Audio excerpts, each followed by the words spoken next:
All right. Well, welcome everyone. This is the Franklin Regional Board of School Directors Committee of the Whole meeting for Monday, January 22nd. Ms. Wolf, roll call vote. Roll call, please. Mrs. Bachero? Here. Dr. Eshelman Rainey? Here. Mr. Fowlett? Here. Mr. Kozlowski? Here. Mr. Wyman? Here. Mr. Zebrak? Here. Here. Mr. Yingling? Here. Mr. Azzolini? I'm here. Here. Mr. Kerensky? Here. All right, we were in executive session from 6:45 to 7:15 for contractual policy, safety, and legal obligations. And I'll now turn it over to Dr. Perino for the superintendent's report. Great, thank you, Mr. President. This evening we have a number of presentations during the superintendent's report, and many of them focus on our students. And so let's start with our middle school students of the month with Dr. St. Amant.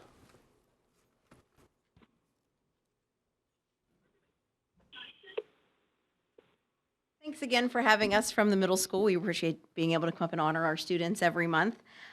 This month, we have 3 months to honor, so we have a couple of kids coming up. I'm going to call out their names. I'll tell you what they received the Student of the Month for, and once I call out their names, I just ask that they come up here, stand beside me so I can give them the award, and everybody can recognize them, and then we'll walk out into the hall and take some pictures. In October, our characteristic was collaboration. So we were looking for students that work together effectively. It is one of our 5 C's. And in grade 6, our collaboration student of the month is Kate Patterline.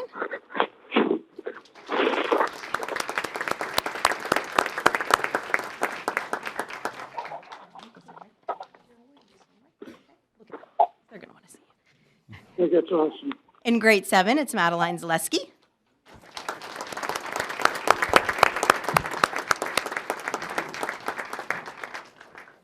can go stand right beside her. And in grade 8, it was Max Lazader.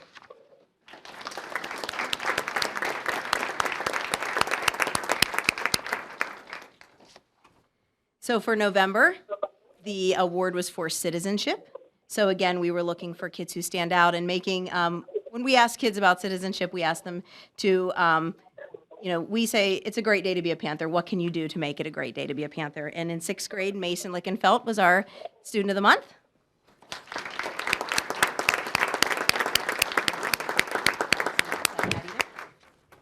In 7th grade, it was Jovi Azzolina.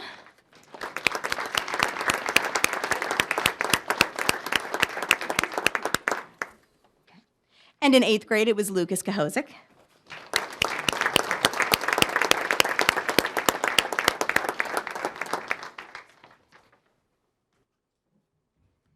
And then in December, we had the characteristic of critical thinking. And so I'm going to ask you guys, if you could just slide over kind of across the front of me here so we could we have 3 more people to bring up. Perfect. And in 6th grade, that was Nanaya from Pong Manso.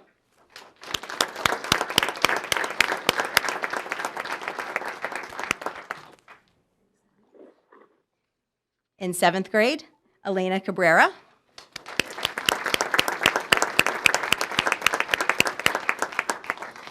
And in 8th grade, Evelyn McCosey.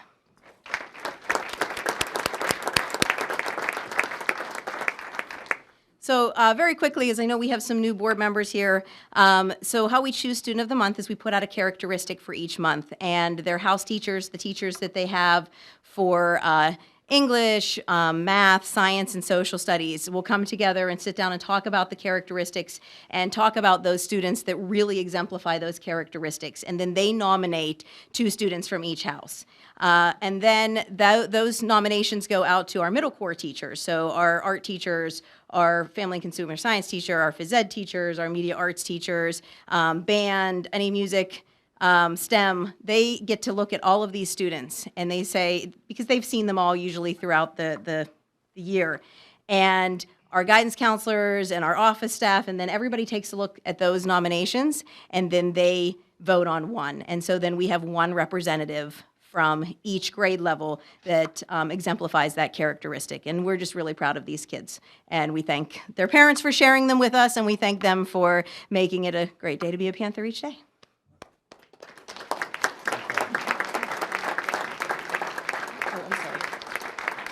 I'm sorry, we have December for critical thinking as well, was Dylan Treadle.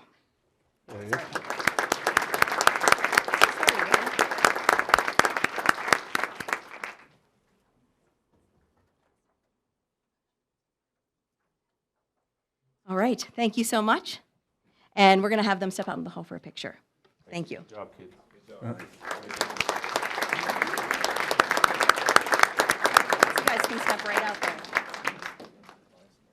I know.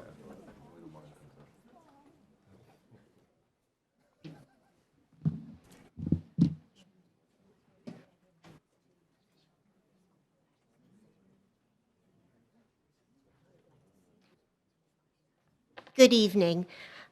This evening, we have the pleasure of having two fifth grade teachers from Franklin Regional Intermediate School with us, Dr. Brianne May and Mrs. Allison Smith.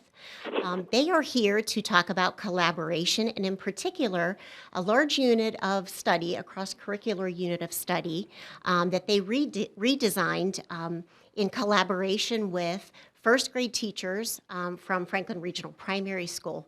It's an excellent example and was featured in our Spotlight edition on the 5 Cs last month. I think Ms. Wolf prepared a copy of that for all of you in case you didn't get a chance to see it.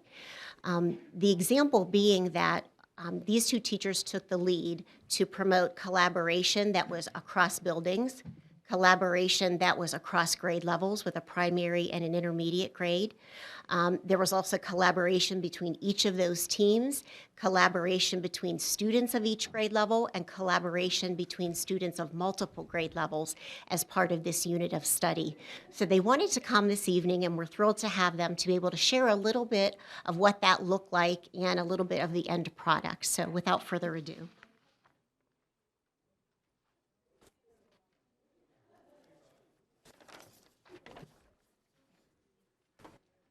Yeah, ours is the slide presentation that was up a minute ago.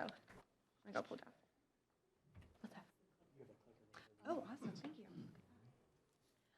Okay, so my name is Brianne May, and this is Allison Smith, and the big idea question for our project was, why is this my problem? And we brought this to our 5th graders and 1st grade buddies at the primary school. So just a little background. Let me make sure I'm pushing the right button. Oops, that's not the right button. There we go. This project started a few years back, so this was our 3rd annual parade that we put on. And it started with 2 teachers and 2 classrooms. The next year, it grew to 4 teachers and 4 classrooms. And this year, we had 8 teachers, and we were able to integrate 8 different classrooms across 2 grade levels. So this is just a picture of some of the students, and you can see it's very engaging. They had a lot of fun. They are working on the 1st grade science animal unit. So they got to research an animal of their choice, study its habitat. They created a presentation, and then they created a parade float in the shape of their animal. We attached it to a Finch robot, and then we had a walk-through parade, so other students in the schools could come and see the parade. And it was a really big hit. The 5th graders worked really hard to mentor the 1st graders in their research, helping them with things like reliable resources, gathering data. They also did a lot of computer science and coding for the Finch robots. But with new steel standards and some research that I had been doing on understanding by design, we decided that this project, although the kids loved it and it was engaging, it was very hands-on, but it wasn't as minds-on as we wanted it to be. So we decided to get together and collaborate and redesign the whole project. So there are the 8 teachers that worked with us in this project.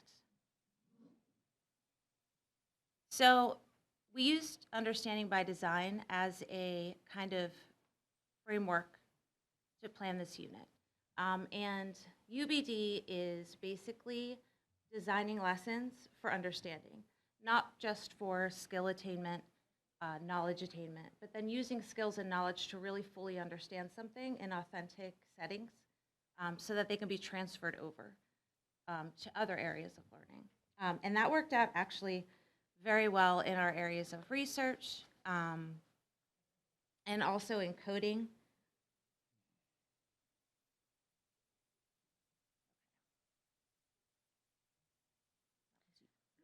And so when we take a look at redesigning this unit, one of the big reasons why is because we see this shift in standards. So we went from this unit where we're looking at first graders learning about habitats and some very basic kind of animal adaptations a little bit, and the fifth graders kind of just serving as these mentors and leaders who are doing the coding components.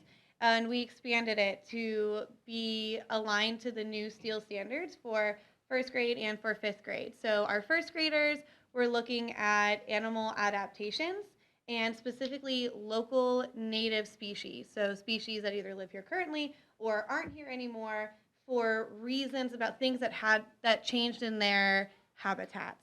And then our fifth graders were looking at the flow of energy through a food web and through an ecosystem through the lens of one native species. So what happens when you remove a species? You know, what happens to the rest of the ecosystem?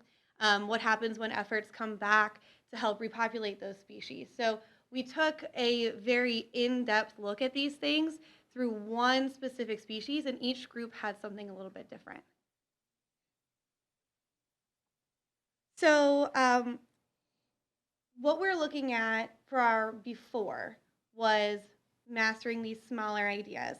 Now what we're looking at with these big, overarching, essential questions, we're looking at answering, what is my problem? So the idea is something that we're not able to Google search. And so we had these topical questions that went along with it. So there were all these little bits and pieces that link towards this much larger product. So we have the coding, we had a lot of research, using PA websites to find information about our local species. The students wrote a book. So all of these different components and all these different big ideas that link to one cohesive unit. And we hit standards in ELA, science, social studies, computer science, and we also did a little bit of math through our coding.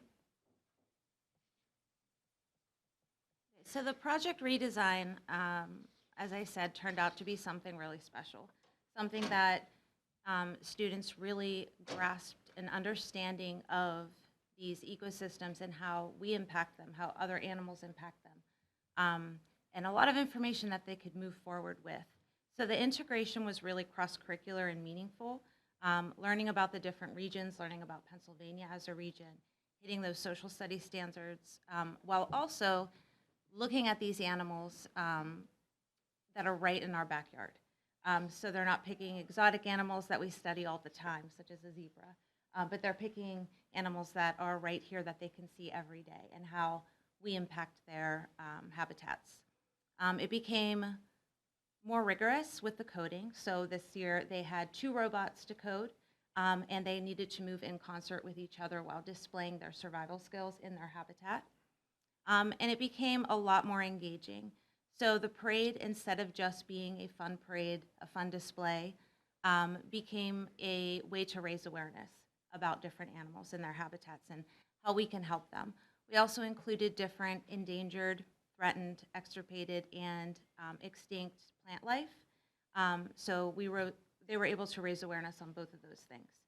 So not only did it become engaging for the students in the project, but those parade goers who came to see it also got to learn a little bit about species that live here and how we can help them survive. So to begin this, we decided to design a performance task. A really important part of UBD is designing a performance task that is authentic, that mirrors an adult real-life situation. So we told them that they are a candidate for an amazing job. The World Wildlife Federation is looking for float engineers and designers. So the first graders were, they were mentors for the fifth graders. They were working with them in their independent sort of engineering company. And they were being hired to design this parade float to raise awareness. And then they would be chosen to move on and be in the parade and publish a book, which they all got to be chosen because they were all amazing. And then they would publish the book to further raise awareness in creating this non-fictional reference book. And the fifth grade task is very similar. It just was geared more toward the fifth graders. So when we look at STREAM learning, this project hit all areas of STREAM. Through science, we looked at that energy flow through the ecosystem. We looked at food webs, animal adaptations, and these weren't explicit lessons where we sat down and we diagrammed a food web. It was all things that the students were encountering through their research and through the critical thinking. So when you ask the question, well, okay, this animal is endangered, what happens if we lose it? And so having those conversations and having those realizations through that real world connection. Technology, engineering, and math, those were all hit through the coding. So we use the Finch robots and we use the BirdBlocks coding language. And through that program, the students coded 2 robots to move either the same way or different ways to kind of mimic the movement of an adult and an offspring of their species. And then the coding has a lot of mathematical components to it. So what was hard is that they had to get their robot to move on a loop. And that sounds easy, but it's not, because to get a robot to move in a continuous loop for about an hour and a half parade, you have to have really precise movements. It has to end in the exact same position every single time in order to keep going. Otherwise, they get all wonky and they go off the mat. So that was a huge area of problem solving and something that the students really hadn't done before. They hadn't had to code something that would continuously move. And then we also had art through the design of the mats and then through the parade floats. And we also had a little bit more of art and technology in our publishing of the book, which we are wrapping up right now. We're about to send those out for student publishing. And the students wrote their nonfiction pieces. They illustrated some of them with drawings. Some of them used Adobe Express to create digital artwork to go along with their writing. The first graders have a writing. They have an illustration as well. So we really were able to encompass all of those areas of STREAM education. And we're going to show you a little bit of student work. So this is a sample code. We use block-based coding a lot in 5th grade. So this is using the BirdBlocks coding language. This was actually done by Connor Leisner, Joanna Lee, and then their 1st grade buddies, Brooks and Kinsley. This is just one bot, so this is 50% of their code. But the reason why I picked this one is because these students did something a little bit unique. You can see those pink pieces in there. Those are playing sounds. So they found sound bites that sound like they had a blue-spotted salamander. It sounds like it's eating leaves. And so their robot would stop, the sound bite would play, and then it would continue on. So that was really creative and not something that we had asked them to do. So I love that they threw that in there. The next thing we have are, this is what our sample robot floats look like. So we have a couple native species here. We have a northern harrier, a bald eagle, a short-eared owl, a long-eared bat, and a spotted gar, which is the fish down in the corner. So you can see the students really got the opportunity to unleash their creativity when they were designing these, and the things that they did were pretty amazing. So these are all built on Finch robots, and they modified the Finches to look like their parade float. And this is what our parade day looked like. So we were in the downstairs 3rd grade innovation center of the intermediate building, and we had a parade route. So we have it taped off with streamers, and then all of the students in the intermediate building walked through and saw every student's work. All of our 1st grade buddies came up, even though the weather was less than ideal that day. And then we have one more. This is the book. So we don't have our finished published books back yet. Those are in process. They take a little bit to get back, but this is what the students have been working on. So up in the upper right-hand corner, or I'm sorry, the upper left-hand corner, I have some sample book covers. Those were created by Elena Spears and Gabriela Saberna. And then we have some sample book pages that were created by our 5th graders, and as well as our 1st grade buddies to kind of show you what the end product of this looks like. Thank you for having us. Thank you very much for having us.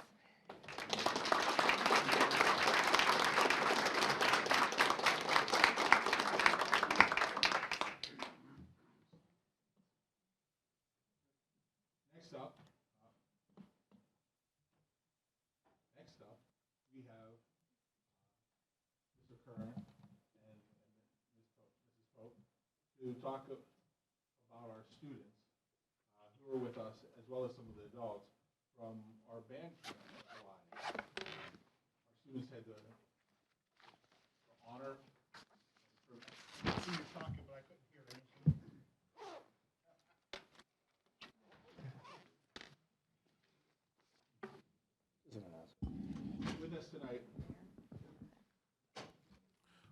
With us tonight are a number of our band students, some of the adults who attended the trip to Hawaii with them, as well as our high school administrative, our 2 assistant principals from the high school.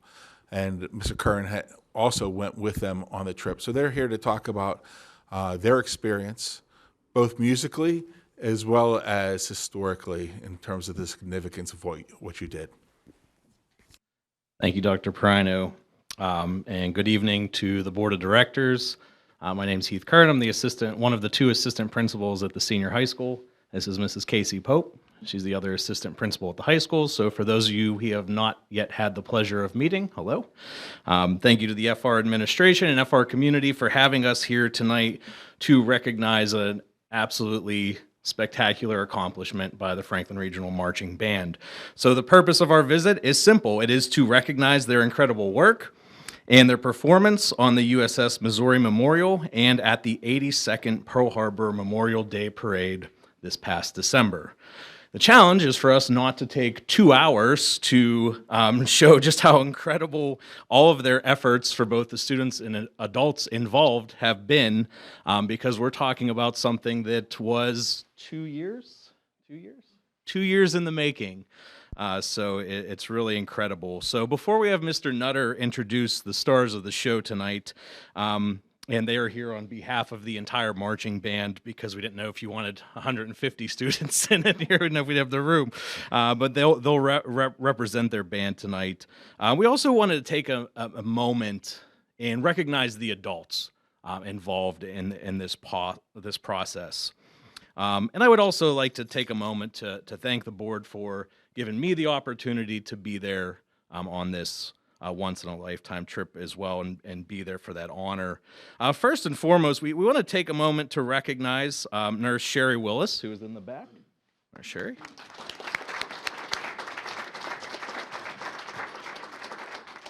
So she became licensed to practice in the state of Hawaii just for this trip to keep our students safe.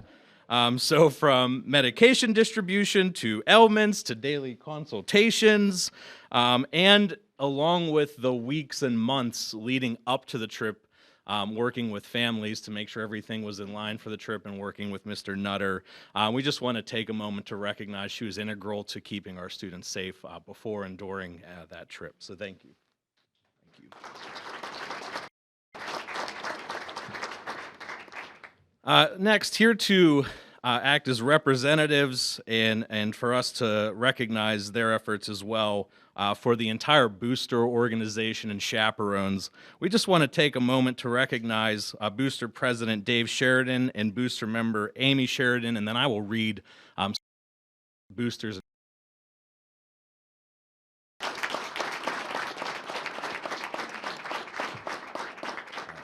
So I want to take a minute to read these names because I think it's important. So we'd like to recognize Brooke Hack, Karen Izagari, Dan Litchok, Jen Litchok, Linda Montgomery, Stephen Morton, Brian Perriton, Jess Posick, Heather Shoemaker, all band boosters, all band boosters, past and present, that helped with this trip, because we're talking about a 2-year process, and we'd like to just thank them. There's no amount of spoken expression that can truly encapsulate the degree of commitment that went into making this a safe and incredible trip.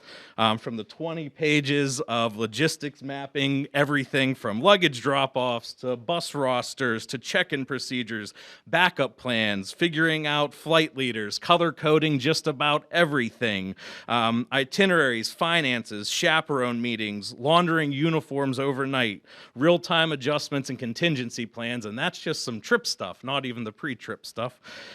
Just continual logistics. PR master sent photos to Miss Gillen, and she's like, "These are beautiful." I was like, "I did not take them. Miss Sheridan did." So, and the thing that really stood out to me is to kind of to have that bird's eye view of all this it was just the absolute focus on the students, mission at hand, and also making sure they had a great time. So I just want to take a second to thank them, and also recognize Mr. Sheridan, a Navy man, and the Sheridans, a Navy family, just so happened to spend 7 years stationed at Pearl Harbor. So kind of a good thing to have while we were there. So I just want to thank them again, and all the boosters. And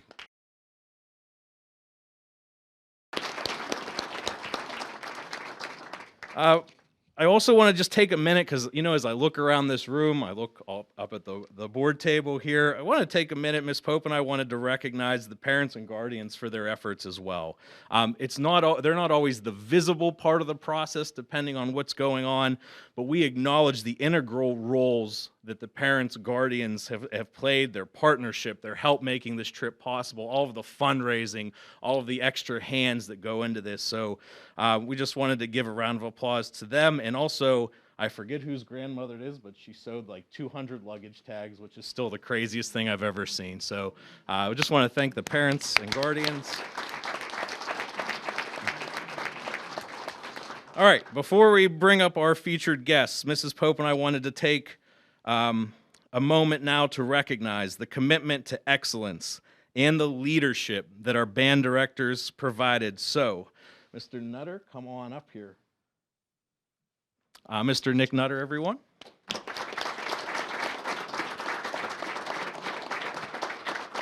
So, I don't think Mrs. Pope and I need to spell out how traveling 5,000 miles with 140 plus high schoolers could be a challenge, even though they were absolutely incredible, but that provides a lot of logistics and a lot of things to worry about. And I just can't say enough about Mr. Nutter, Mr. Tyler Funk, Mr. Brian Coiner, Miss Ashley Brett, and I can't say enough about their calm, their ability to be assertive, their passion, and their joy that they showed from 2 a.m. Monday morning in the auditorium until that last car pulled out of here on Saturday night. I would have to talk all night to really try and explain it to you, but I just want to recognize that there was nothing on this trip they were not prepared to handle. And I can't say enough about their leadership and direction.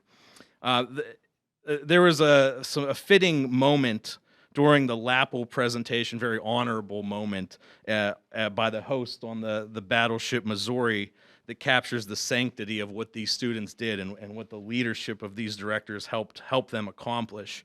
And she said, "For all of those who lost their lives here, I call them the guardians of Pearl Harbor. And when they hear good music, I believe they come. And they came today to listen to you. You just made your own history today, so be proud of what you did." So thank you for your leadership and direction to have the students represent this school and community in such an amazing way. So thank you, Mr. Nutter. And before you get to introduce our guest to us tonight, I just want to say one more thing. It's something that we talked about as an administration while I was gone, and Mrs. Pope and Mr. Suvek did all the real work. Some things that came across the desks of Mr. Suvek, Ms. Pope, Dr. Perino, Dr. Delp, and the admin. I don't know if you guys know this, but someone at the Pittsburgh airport just like cold called the school to say how awesome you guys were there. Someone who some of you know this story, but you met someone from Australia at the Pearl Harbor, Arizona Memorial. She took the time to look up the school, find everyone's email and say what a great job they did. And I think that just speaks just to the pride that we all should have for their work. So without further ado, I'll let Mr. Nutter bring these folks up here. And Thank you. Thank you. All right. Well, I won't speak too long, except for first just to say, again, thank you so much for always supporting the arts and supporting the band organization as a whole. It truly means a lot to all of us to have that support. So we'll get to the main event. Students, when I call your name, please come up and join me up here at the table. We'll start with our commanding officers. We have Benjamin Poole, Cameron Karimsky,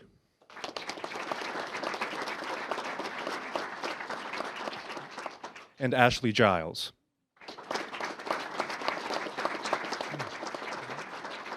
We also have our drum majors here with us. Jack Krieger to start.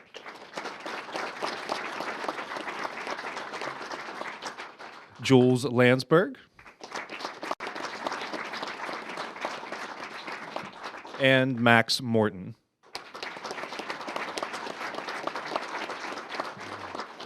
Before they take over completely, I would just like to say their leadership throughout this trip was amazing, and I'm so proud of them and the students as a whole for their professionalism and just being the terrific human beings that they are, but making this trip a musical success, but also just their citizenship as we traveled so far away, and we got so many compliments on how they carried themselves. So I'd just like to thank them once more. So, thank you all.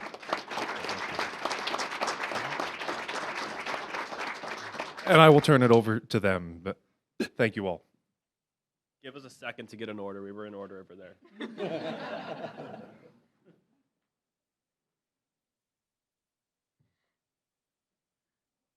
All right. We have a slideshow ready with a bunch of pictures from our trip. And I know this trip meant a lot to all of us, so on behalf of all of us, I just want to say thank you for being here tonight and letting us share it with you. So this is a picture of the whole band, everyone who went after we performed on the Missouri. So that was a really wonderful moment. And I will start you off with the first day. So obviously we had to say goodbye to Murraysville and aloha to Hawaii. So we arrived at promptly 2:15 in the morning. Now, this was very early for some of us, but this isn't actually where the trip started. We had a lot of preparation beforehand. We worked really hard with the music, learning it, perfecting it, making sure it was how we wanted it to be. Students worked really well communicating with their teachers about what work they were going to miss and how they were going to make that up. And then, of course, there was the packing. So 2 days before, we put all of our bags together with the help of our wonderful chaperones and directors. We were able to get all of our checked luggage organized, so it was easier when we were there at 2 a.m. that Monday. So once we were there, we loaded 150 band students onto some buses to go to the Pittsburgh International Airport. From there, we split into 3 flights with different layovers.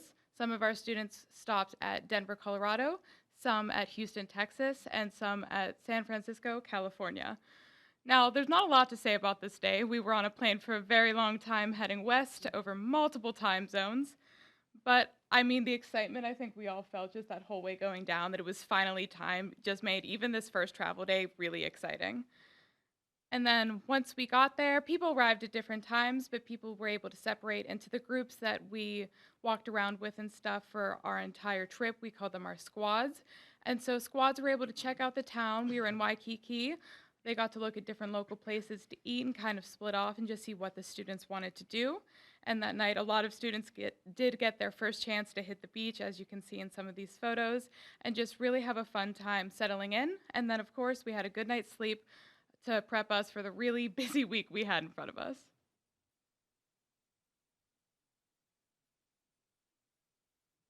Okay. Day 2, rise and shine early morning. First day we're there. First day, we had a lot of nice island tour things going on. So we went to the Dole Plantation, we drove past the North Shore, and we went to the Polynesian Cultural Center.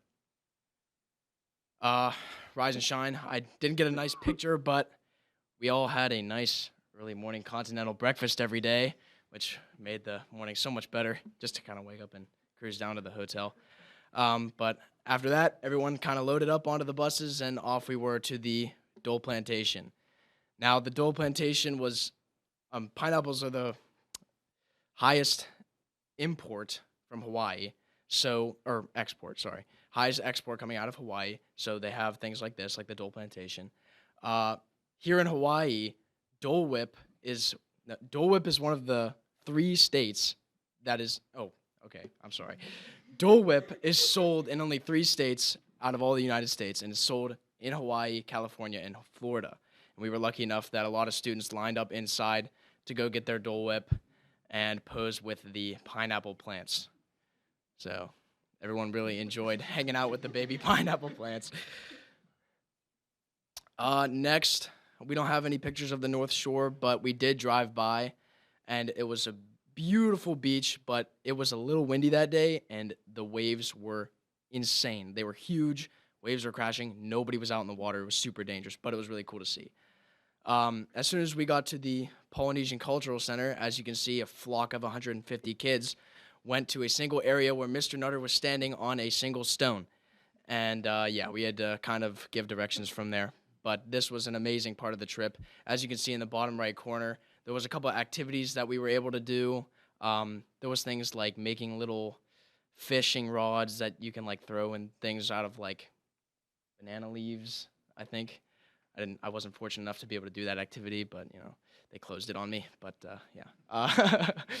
in the middle of the Polynesian Cultural Center, they had a really cool like tiny lake in the middle, and you were able to ride similar like Hawaiian style canoes through the middle to get from one side to the other. It was very interesting. When you get to the other side, there's actually the giant real-sized canoe that they made to show off what the original canoes looked like. They were much bigger than those little boats right there, but amazing. There is an amazing pose of all of our amazing faculty and some of our members standing up here. It was great. We after being able to tour the Polynesian Cultural Center all day, we were able to witness the Breath of Ha, which was a show that a bunch of college students did from the University of Hawaii, I believe. I can't repeat what he said. It was amazing. All these college students came together, and they performed a breathtaking, pun intended, show about a child's life story in like Hawaii and how he grows up to honor his family and everything. It was amazing. So that was day 2.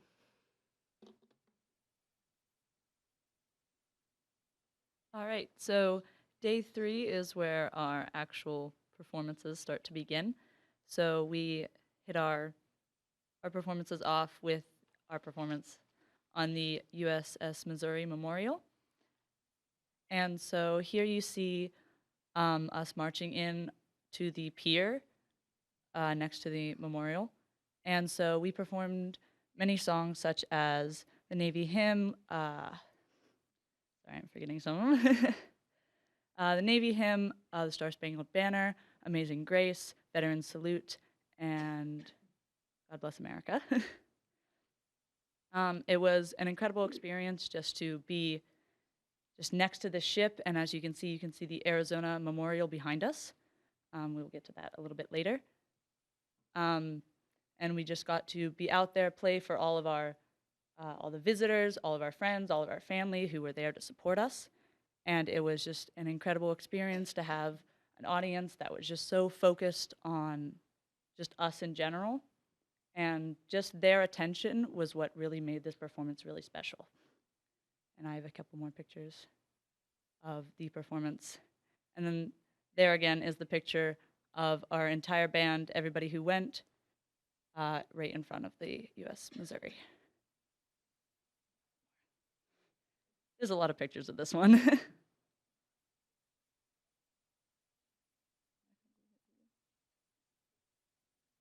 So after we performed in front of the USS Missouri, we were lucky enough to be able to board the USS Missouri and tour the ship for a few minutes. So if you've ever been to the submarine down by the Heinz History Center, it's very much the same, except it's much larger. It's a battleship, not a submarine. So if you understand that, you kind of get the general gist, just a lot more. So you were able to go see all the kitchens, all the bunks, and that was really cool. So then after we toured the USS Missouri, we went over to the USS Arizona Memorial National Park. And so it was right outside. It's not on the water, of course, but it was not on Pearl Harbor Island, but on the main Oahu. And so we were able to go there and tour the museums, visit the gift shop, and then they had a 15-minute, I believe, video about the significance of Pearl Harbor, remembering the people who passed away on December 7th, 1941. So we were able to witness that video, and then we were able to go onto the memorial, and it was truly, no words can really describe it. You're over top of a battleship that sunk on an invasion, a surprise attack, and you're not really able to comprehend the passion and the emotion that you really feel standing over top of these ruins and where these individuals lost their lives and are buried today. There was actually a scuba diver who was dropping off ashes of a survivor of the USS Arizona, and they went and buried him with his crewmates on the USS Arizona. So these are some images of the remains that are still visible today. And then in the back, there is a wall of remembrance of all the individuals who passed away on the USS Arizona. And I know I was there, Mr. Curran was there, and it's just true disbelief. You're looking up at this wall, and you can't control your emotions. I was bawling, Mr. Curran. I don't want to invade your privacy. You were bawling too. And there's just, it's truly a once-in-a-lifetime opportunity. So thank you very much for letting us go. And then we were able to look out on the water. We were able to see the USS Missouri. We were able to see the Decatur that Jack will talk about soon. And it's just truly a remarkable experience for me and all of us. So thank you. Hi, everyone. Okay, so I am here to talk about the actual parade day, which I think for all of us was the most important day and the most memorable day. So we traveled across the country to perform in the 82nd Memorial Pearl Harbor Day Parade. So there aren't many pictures from this day, but we did a lot. So I'm going to begin with our day. So there was a voluntary message sent out, who wants to go to the beach in the morning, and the entire band went to the beach in the morning for about 2.5 hours. It was super fun, low-key, because the parade was at night. So it was a very chill, relaxing morning to go into such a special moment. And then we had about an hour rehearsal, and then we were sent off to get some food, prepare for the parade, get dressed. And we met in a field around like 5 p.m., and we attended the opening ceremony, which kicked off the parade essentially. So this opening ceremony, all of the bands that were performing in the parade that evening came, and we made this arc, and there was a stage in the audience, and the director of the parade spoke, and he told us the history of why we were here and what we were honoring. And there was actually 2 survivors who sat on stage and spoke. One was named Harry Chandler, and this was such a special moment because this was the first time he's been back to Hawaii since the attacks. So to be there and hear him talk it was crazy. I think he was 102 years old, 103, surreal. And then Lou Conter was also there, and he is the only member of the USS Arizona that served on the Pearl Harbor attacks that is still living. So he shared his story and detailed at 103 years old. I don't think I could still speak about my story. And they said while they were speaking, they only really started talking about this about 10 years ago. It was very hard for them to talk about, which obviously is very understandable. So, but to witness them speak for us, it made the moment click more of why we were there. It wasn't just 1,000 miles across the country to perform. After that, they spoke a little more, and all of the bands that flew all across the country to perform in the parade, we all played God Bless America for them.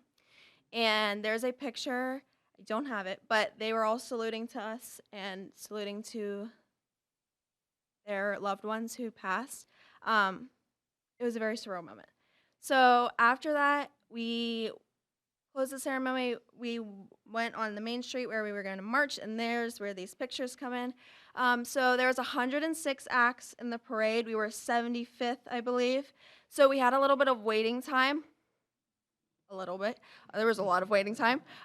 So we just kind of sat in the street and like processed what was happening, and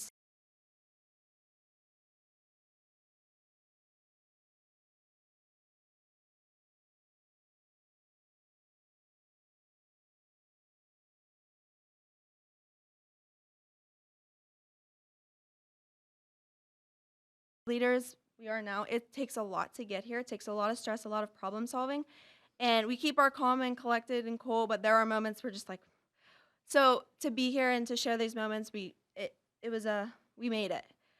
Here's some more moments.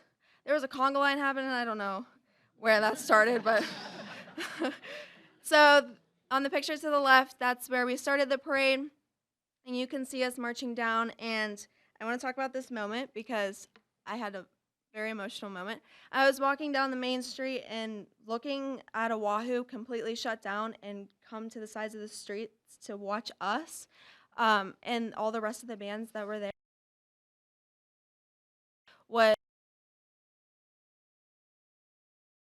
Forget that moment, and these people have never met us. They're from all over the country, and they were so supportive of us. There were so many cheers and "Go Franklin," and there were so many compliments that came from each end of the street. And just to hear those, I don't even remember doing the dance at all. It was just, we lived in the moment, and that was that. At the end of the parade route, we all received this medal, and I want you to read the message on the back of it because I think this speaks for wonders. One who represents the spirit of America through selfless service and whose influence affects positive change in the world. And I think to represent Franklin Regional and to get that medal, I think it just speaks that not many people get to do this in the world. And to be there and represent Franklin, as that banner states, I think it's something so special. And we received this award that Mr. Nutter is holding, and Max is going to talk a little bit about it. I'm not going to talk that much about it, but I'm sure many of you, as we walked in, got a nice look at our prized possession tiki now. I'll read what it says. It says, "Presented to the Franklin Regional High School Marching Band in appreciation for your participation in the Pearl Harbor Memorial Parade and Ceremony, Honolulu, Hawaii, December 7th, 2023. So this was a bit of a participation award, but I think there's not many out there that look like this, so Mr. Nutter is happy to have this hanging in his office. We'll leave that there. To wrap it up, this is some beach pictures in the international marketplace that we were sent to find food. I just want to thank everybody and everything and everyone who got us to this trip. Like I said, it's a lot of stress, a lot of problem solving to take in, but I wouldn't change anything about it. I think we got there and we performed like we were supposed to. We were prepared, and we walked down that street and showed essentially all of Oahu, like who we are and what we are. And I hope for the younger kids below me, as I move on, and since I'm a senior, I hope that people join the band because it's truly amazing. And most schools around us, even around us, they don't get to experience things like this. So I thank you again for letting us go.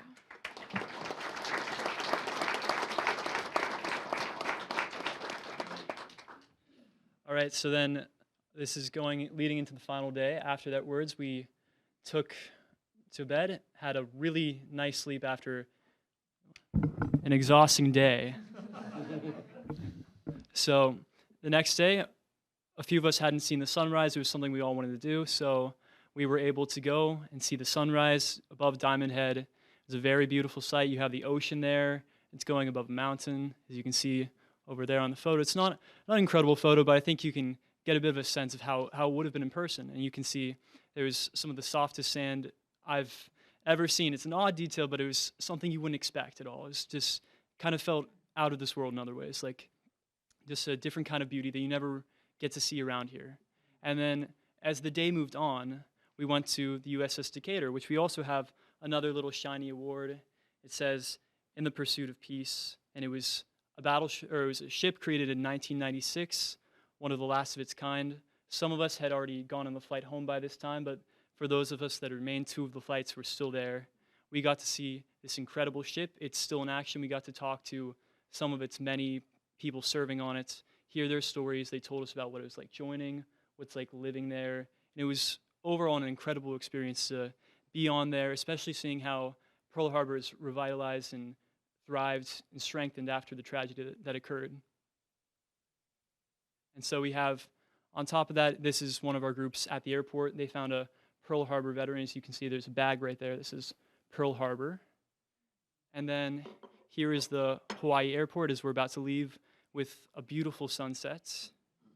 And that wraps up the slides. We'd like to say thank you to those who organized it, Mr. Nutter, Mrs. Willis, Mr. Curran, our parents, the school board, of course, Mr. and Mrs. Sheridan, all the rest on the band board that have organized it logistically. It's probably a bit of a nightmare, but they pushed through, and they made something that was pretty seamless for us. And from the students, it was a very, very nice experience that we probably won't ever get to experience again. And it was a lot less of a hassle than we really thought it would have been, just because of how much work everyone was putting in for 2 years. And it was an incredible experience to see both the somber beauty, where there was both something that was tragic, but this kind of just out of this world ethereal beauty. And it was something that I think I can say for all of us we'll never really forget.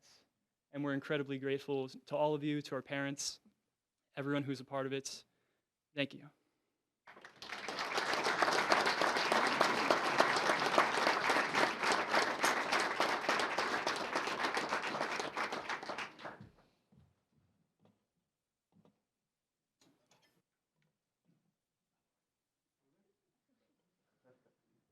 Great job, folks. Appreciate it. That was outstanding.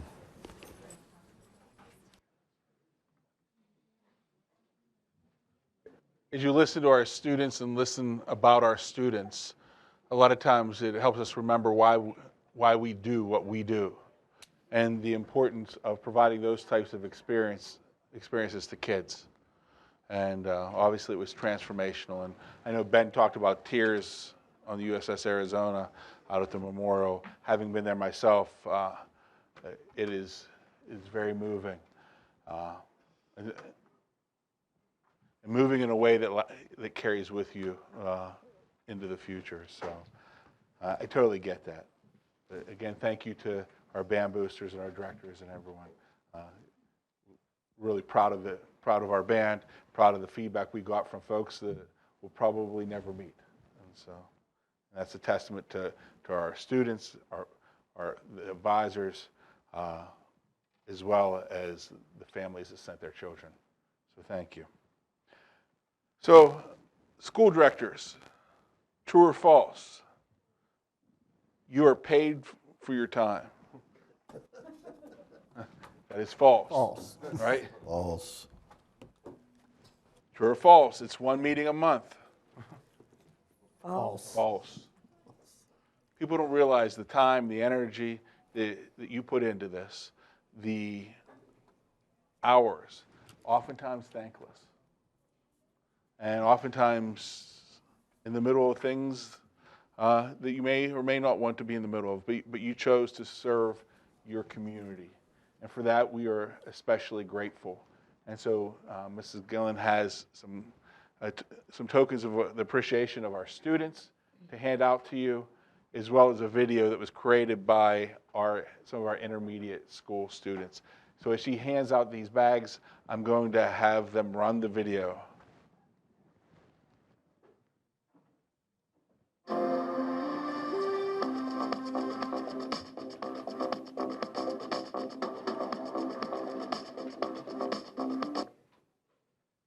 Hello, FR Intermediate. Welcome to a special edition of FR Insider.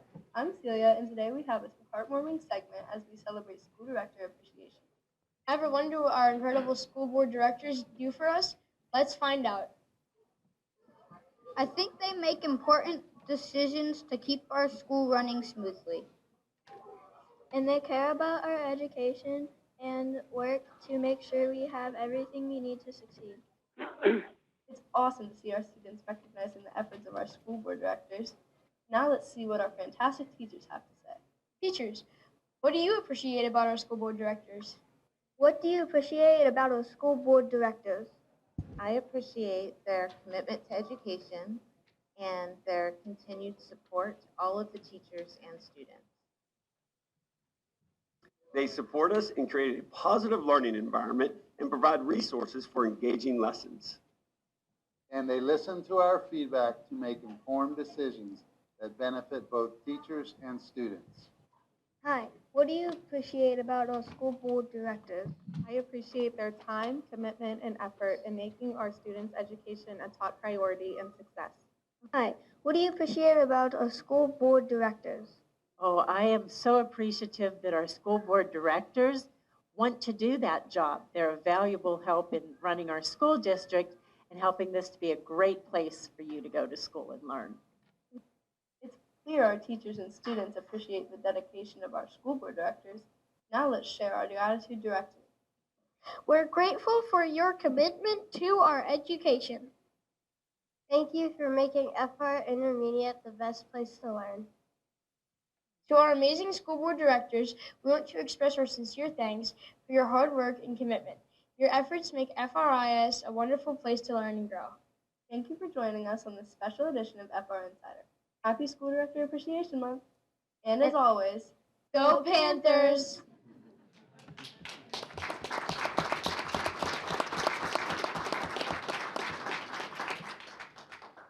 And Mr. President, that finally concludes the superintendent's report for this evening.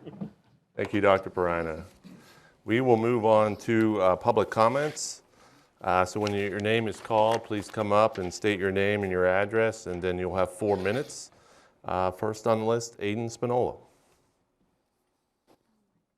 You can hear me, can't you, Donna? Yes, Herb. Good.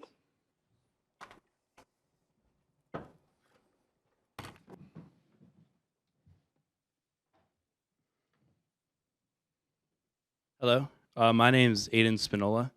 My address is 5001 Holly Court, Murrysville, Pennsylvania. So this is my first meeting here, so I'm sorry if I mess up the procedure. Hello, everyone. I'd like to speak to you today on the issue of the Mind Up program. But first, I'd like to introduce myself. My name is Aiden Spinola, and I've been a resident of my entire life.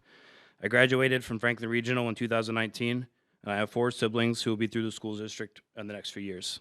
Today, I have become an active member of the community, and I attribute much of my success to the education that Franklin Regional provided me.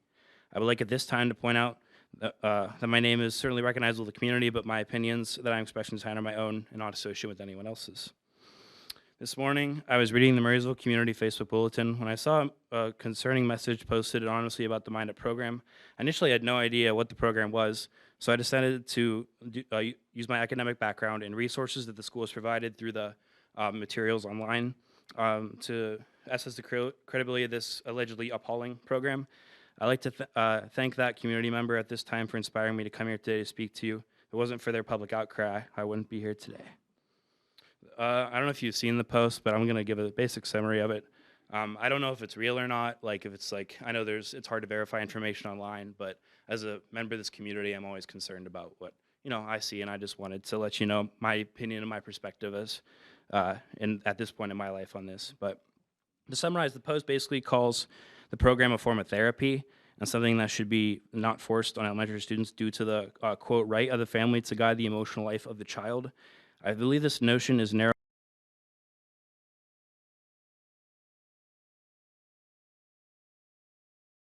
I like to provide some statistics that suggest otherwise and emphasize the importance of a program like Mind Up being implemented into our schools. 20% of children are dealing with the symptoms of a mental illness, according to the CDC. And this is, ever since the pandemic, this has only increased steadily. 1 of 5 children struggle to receive help for a mental health disorder, also according to the CDC. And 1 in 6 U.S. children aged 2 to 8 years are diagnosed with a mental, behavior, or developmental disorder, also according to the CDC. According to the National Institute for Mental Health, the rate that children have mental illness is equivalent to the same rate as adults have, 23% as of 2021. And despite the knowledge that child and adolescent mental health is present in the U.S., the stigma around mental health delays treatment an average of 8 to 10 years, according to the American Academy of Child and Adolescent Psychiatry as of 2021. The Mind Up program is a preventative measure, and it's not a treatment that isn't needed, but instead an active pursuit of protection that is accessible to all children to decrease their chances of developing a mental illness and managing a mental illness. The environment does have an impact on a child's health, and the school can do something to hopefully lower the 20% of children who are currently struggling and the 4 in 5 who are struggling that can't get access to help. With everything parents have to worry about today, it is asking too much of the family unit to be able to solely educate a child on their mental health. It is the responsibility of families and schools to work together to better the mental health of every child in Murrysville. As far as the program is concerned, according to Hy Franklin et al. 2021's pilot study of the program, Mind Up is a mindful-based social-emotional learning program that helps children, quote, be mindful of their own thoughts and emotions in order to minimize destructive learning behaviors and improve learning outcomes. This program is not a substitute for psychological treatment like critics have claimed, as countless academic studies have backed the program and have spoken positively about its several social, emotional, and academic advantages for elementary-age students. Overall, there is objective evidence that the Mind Up program has been effective in elementary schools that have implemented this program. Additionally, there is data illustrating the presence of child mental illness in the United States. It is our responsibility to provide the next generation with the best chance to be successful in their time at Franklin Regional School District before they are able to have their own voice in our own community. As an active... Oh, okay. I had like 2 more sentences, but we'll roll with it. It's fine. So, that's all. Thank you. Next is Richard Seiler.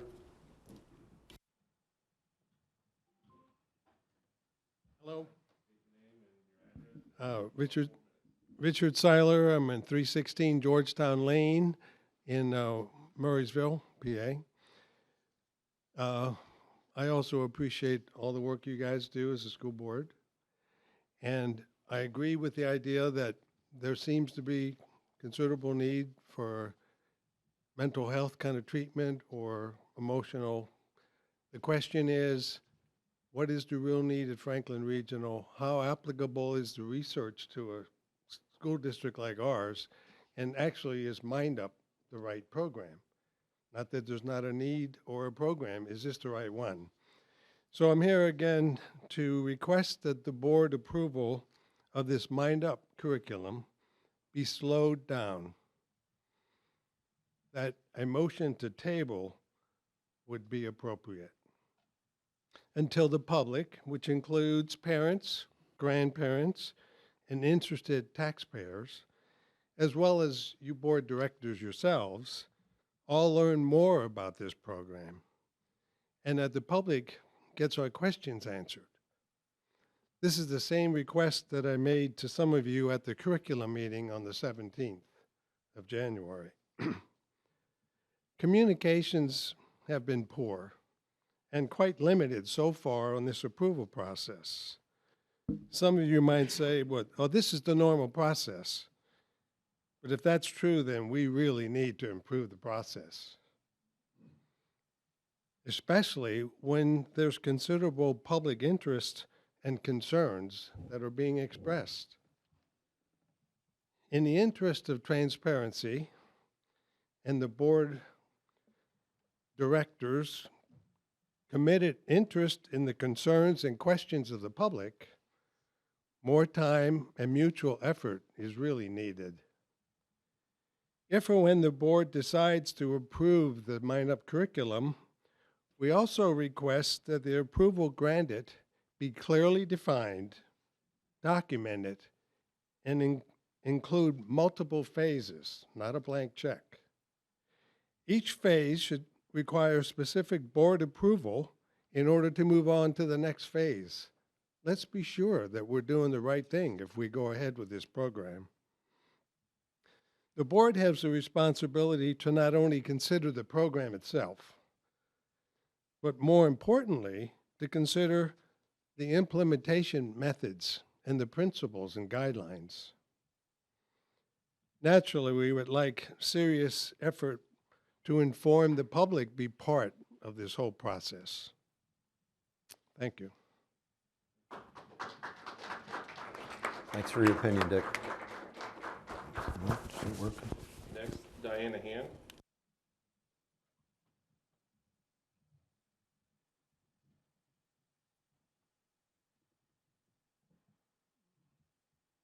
Hi, I'm Diana Altieri Hand, 2651 Chambers Park Court in Murraysville. It's nice to be on this side of the, whatever you call that up there. But of course, I am here to discuss the Mind Up program. First, let's see if you can hear this. Or a singing bowl, and we'll use it to warm up for our mindful listening. This is one of the lessons. So what you'll do is as soon as I tap the side of the bowl, you're going to listen until you can no longer hear the sound.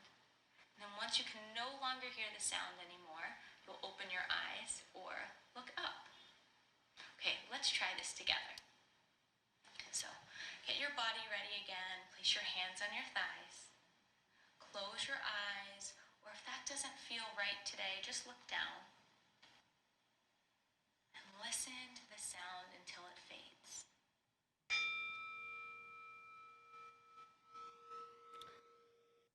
So that is now what we're going to be paying our teachers to do. So instead of them teaching our kids how to read, write, maybe balance a checkbook or prepare their own taxes, we're going to make them sit there, listen to a bell, and clear their minds, because nothing is better than a chime and a deep breath for you to be able to resolve all of your issues and be able to confront anything that comes before you. And we all know that that's not life, and that to not feel their feelings, to listen to a chime and let their thoughts go. Instead of making them think about their thoughts, have them get up and do some exercising. Why don't you have them color, make pictures for one of the nursing homes, get them engaged in things instead of sitting there listening to a chime. Some of the things I have found about this is the Buddhists are the ones that have used the Gong method for the bulls chiming. They're the ones that created that. They have said that as some mindfulness teachers and practitioners admit, this stealth Buddhism, which is what they're calling this, will affect students regardless of whether they realize it and whether the students or parents desire these effects. So in essence, they don't care what you think as a parent, they're going to push this through. So again, the schools are now telling your children how they are to behave as far as what their mind thinks and how they perceive threats.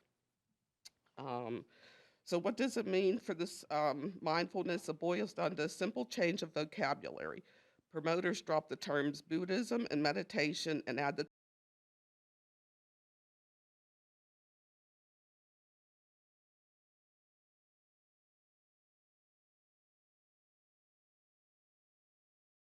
and what we are trying to bring upon these children. As I stated at the curriculum committee meeting, there should be an opt-in policy to get your children if you would like them to be a part of this, and if not, I will gladly take those children free of charge to the families into the district, and I will teach them Christian meditation on God's Word. Thank you. Thanks for your thoughts, Diane.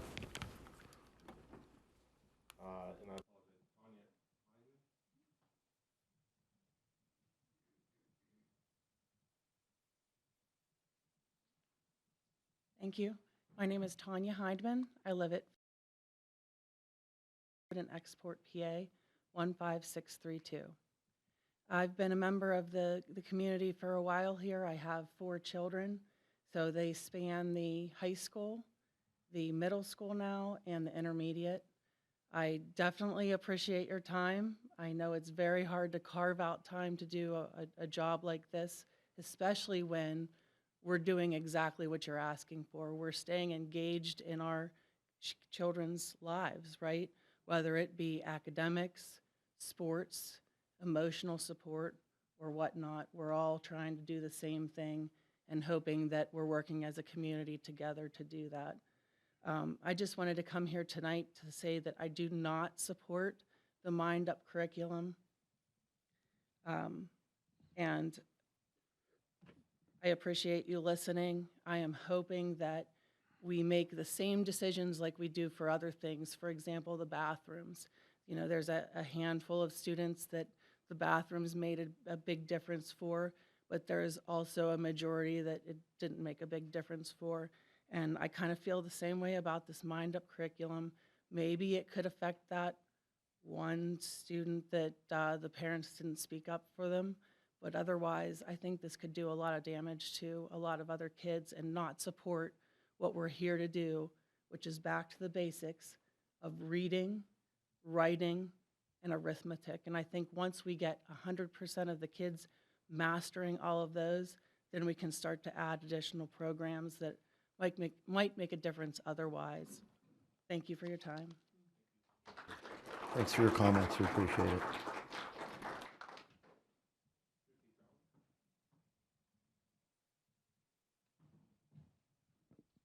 Good evening. My name is Christy Troutman. I live at 4043 Sloanwood Drive here in Murraysville, and I have a daughter in the 11th grade.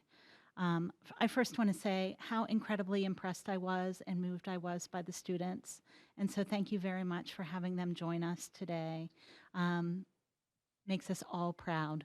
And so thank you for your role as school board members, as administrators, as teachers, and parents. This is a really incredible school district. I'm here to speak today in favor of the Mind Up curriculum as a respected, established, and evidence-based curriculum. Social emotional learning is fundamental to success in school and in life. I was to speak to the process at both of the curriculum committees where the Mind Up curriculum was discussed, and I appreciated the sending out of the materials. I reviewed them thoroughly. What I took from that is that the Mind Up curriculum teaches very basic skills and shared language, which is really important to creating a culture where students and teachers all have the same way of talking about what do you do when you get really upset. If you're angry, if you're frustrated, if you're sad, if you're having a bad day, how do you calm yourself so that you can pay attention and learn math or science or English or other things? The skills that are taught in this curriculum are frankly skills that I use almost every day. I think when I get frustrated or upset or angry or sad at work, I take a pause, try to calm myself, be present, so I can listen to and engage in the people that I'm meeting with or talking to in a present and engaged way before I respond. I think this whole idea of having shared skills and shared language is important to me in two ways. The first is for our little kids. So before kids have language for talking about what's going on with them, they have behavior. And we know, all of us as parents, that if we have a kid who's angry or sad or anxious, they behave a lot. And that's really a problem in classroom management and in learning. And so developing language for helping kids to calm down and create a focused learning environment is really fundamental to positive classroom interaction. And the second reason this is important is for our big kids. As our kids get bigger, their problems get bigger. And when we have kids who are struggling with anxiety, with depression, with being freaked out and worried about how they did on the test, with being really worried about something that happened last night at home to themselves or their friends, it's really hard to be present. And if they don't have language, you know what they can tell us? My stomach hurts. My teachers don't like me. I don't want to go to school, it's dumb. We're not able to hear what they really need to tell us so that we can help them be present, grow, and learn. And so I'm in real support of this Mind Up program and appreciate the thoughtful research and presentation of this curriculum and encourage you to vote yes. Thank you very much. Appreciate your input.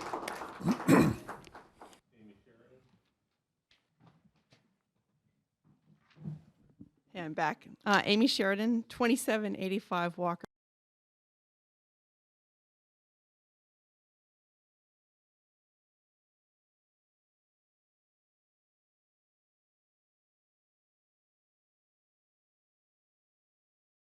Pull me aside and say, who are they and where are they from? They're amazing. And especially there was a couple from West Mifflin at the Arizona Memorial who said, wait a minute, are you Franklin Regional, like from Pennsylvania? And I said, yes.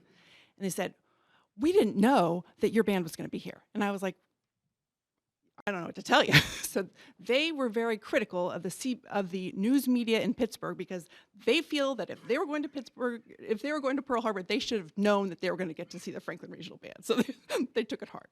Anyway, I am here to speak in support of the administration's request to use the Mind Up curriculum and to adapt it to the needs of our district. As a public education enthusiast, you all know this by now, I have been at the committee meetings and I've been following the since the administration initially requested that the board approve the curriculum in November. After what I've seen and heard in these meetings as a parent, I trust the expert educators at Franklin Regional to tailor this tool to the needs of our community. We have the chance to teach kids how brains work. We can give them the opportunity to develop self-awareness skills. Skills like setting goals, recognizing feelings, responding to challenges, and resolving conflicts effectively. These are skills that are critical to success in school, as Christy said, but also in the workplace. Skills so important that both the Pennsylvania Commission on Crime and Delinquency and also the Pennsylvania Office of Safe Schools recommend social emotional learning curriculum like Mind Up as a best practice. But let's not just talk about our state, we'll talk about our town. Families in Franklin Regional have privately reached out to me and told me about students who have struggled. They talk about this school district make things better for their young people while preserving their students' access to education. These grown-ups do want their kids to learn these crucial self-awareness skills, and they say this curriculum is important. Those families, though, can't come to the podium tonight to talk about their experience without betraying the privacy of their kids who have had difficulties. So on their behalf, let's get behind this program to give kids in this community the self-management skills and language that they need to talk about what they're feeling and ask for help for themselves or help for others going forward. Thanks. Thanks for your comments, Amy.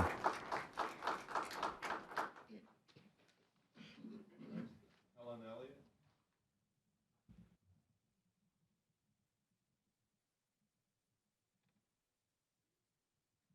Good evening, this is Helen Elliott, and I live at 3166 Chestnut Street in Murraysville. And first I want to say, go Franklin Regional Band, because I'm a grandma of a band member. So I wasn't able to be there, but I did get pictures and heard reports, and very proud of the band.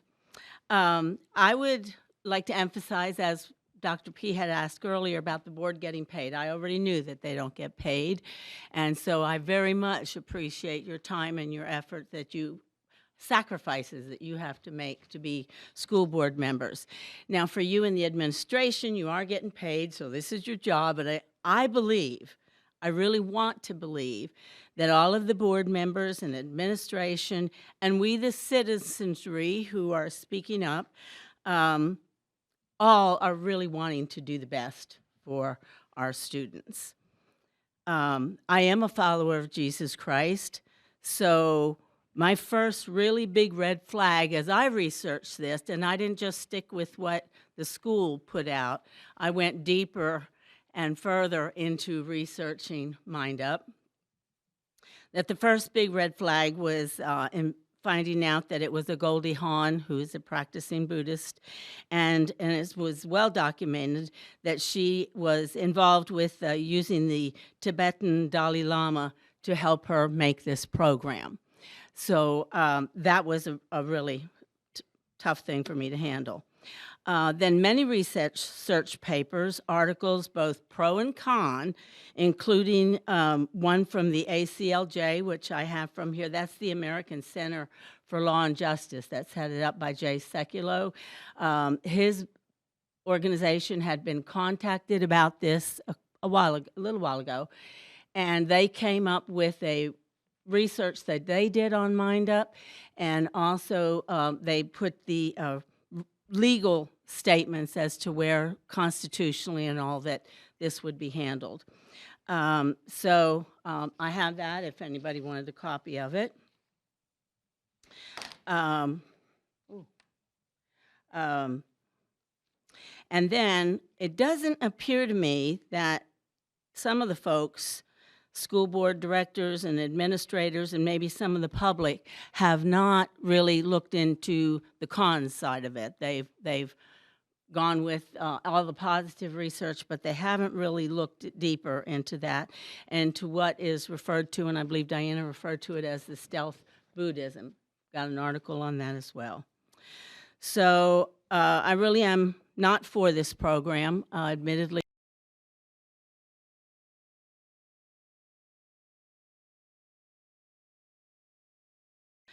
And if this is going to be incorporated, it definitely needs to be an opt-in program. And I feel that way about many of the programs, that they need to be opt-in versus opt-out. So I really pray that you will move in that direction. Thank you very much. Thanks, Helen.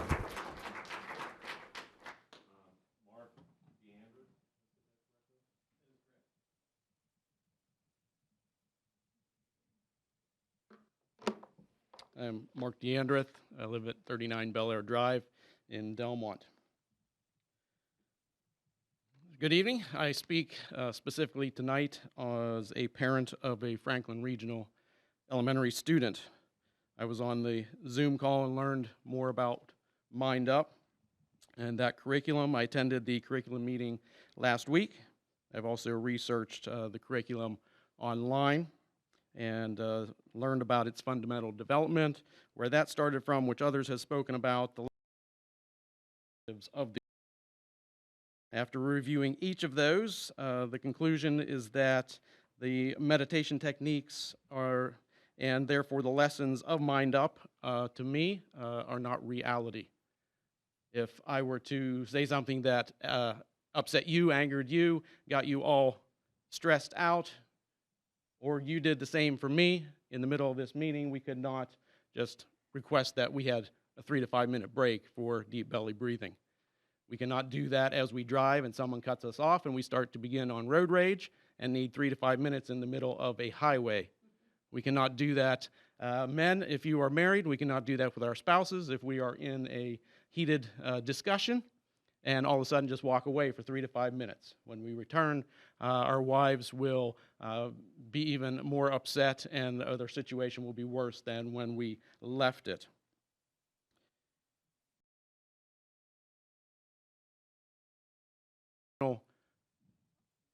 Ideals that everyone needs of significance and security, on knowing that they are loved, they are valued, they have worth, and that those things will never change.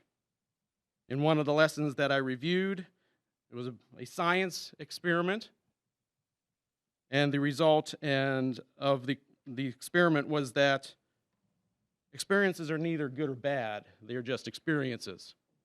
Experiences are always either good or bad, somewhere close to the middle, but never in the middle, because if they were strictly in the middle and were just experiences, they would be worthless for our learning. This curriculum also contradicts the Penn State initiative that you are looking into for the high school, as it seeks to have individuals learn resilience through difficulties, through differing opinions, and working through each of those.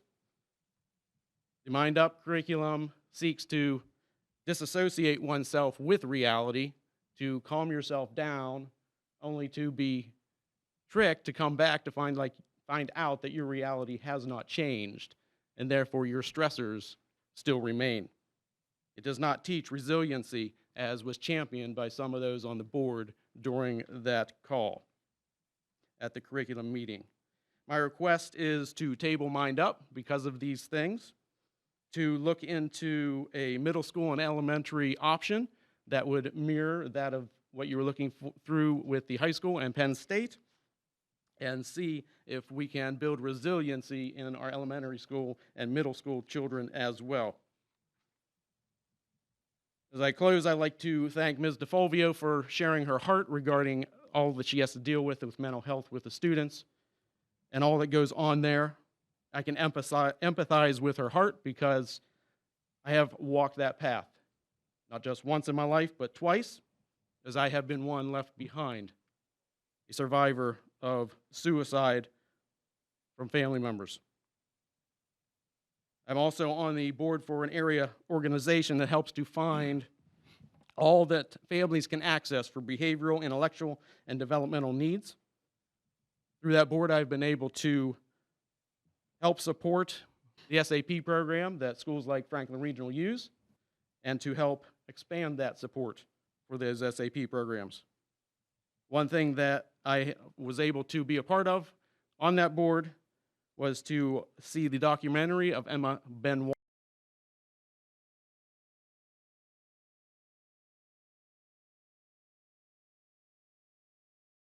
Information. Thank you very much. Thank you for your comments, Mark.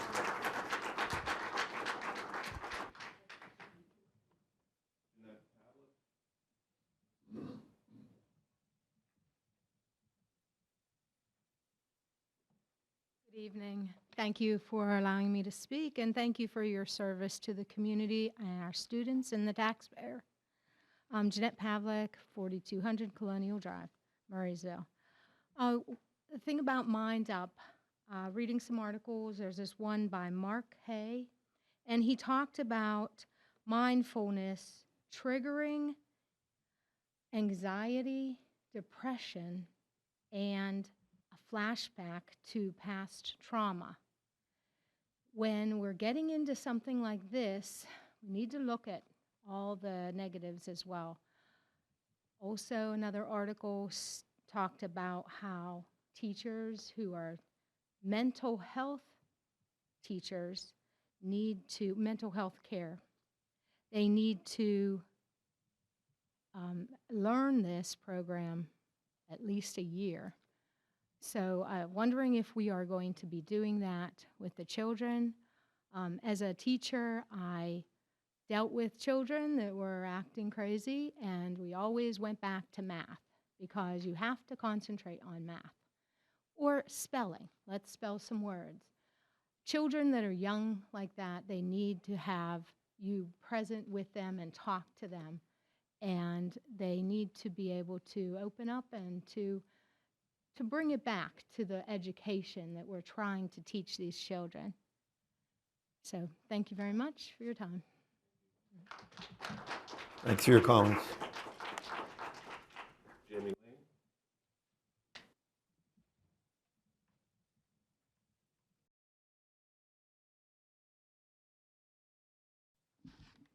Hi, good evening. Jamie Ling, Burnett Drive, Murraysville. So I too want to thank all of you for your service. I know what it's like to sit behind that desk, and it is not an easy job, especially when you have a lot of public comment and you're already tired.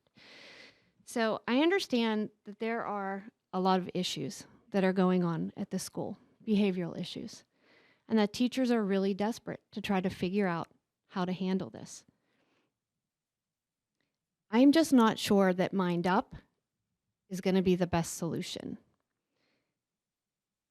I like to do research, so I tried to find, well, what could be the negative effects of this program? So I found that there's only 1% of the studies that are done on actual negative effects from the program. I'm going to read to you from an article in Very Well Health that said meditation-related and this is about mindfulness, adverse effects with negative impacts on daily functioning occurred in 37% of participants. About 6% experienced something called long-lasting bad effects for more than 1 month. Among the most serious common side effects reported were dysregulated arousal, which are energy problems or disrupted sleep-wake cycles, anxiety, signs of dissociation, emotional blunting, which is a feeling of emotionless or numbness, flashbacks, compromised executive dysfunction, which is like decision-making, social withdrawal, and perceptual hypersensitivity. It's a really interesting article. So being that this program would be applied at a Tier 1 level, which would mean every child would do this program,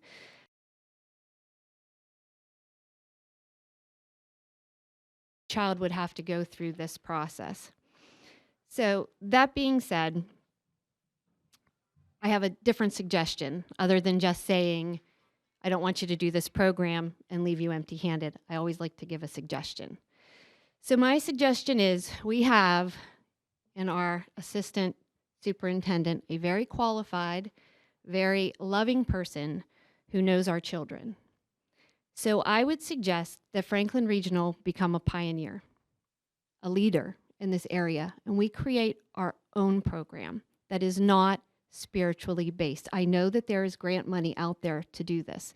If you can spend 3 years looking for a program and then have to cherry pick it, why not just make your own program that suits the kids in this diverse school district, one of the most diverse school districts in the state? Is that correct? County. Okay. I couldn't remember what you said. So that's something with that. I think it could be really good, Jen. That's all I'm going to say. Thank you. Thanks, Jamie, for your comments.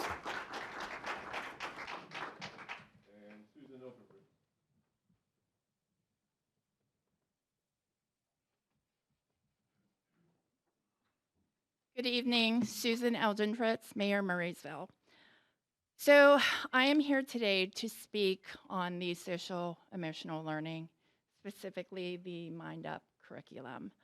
I took the time to view the question and answering session, and I also took the time to go in to review the curriculum.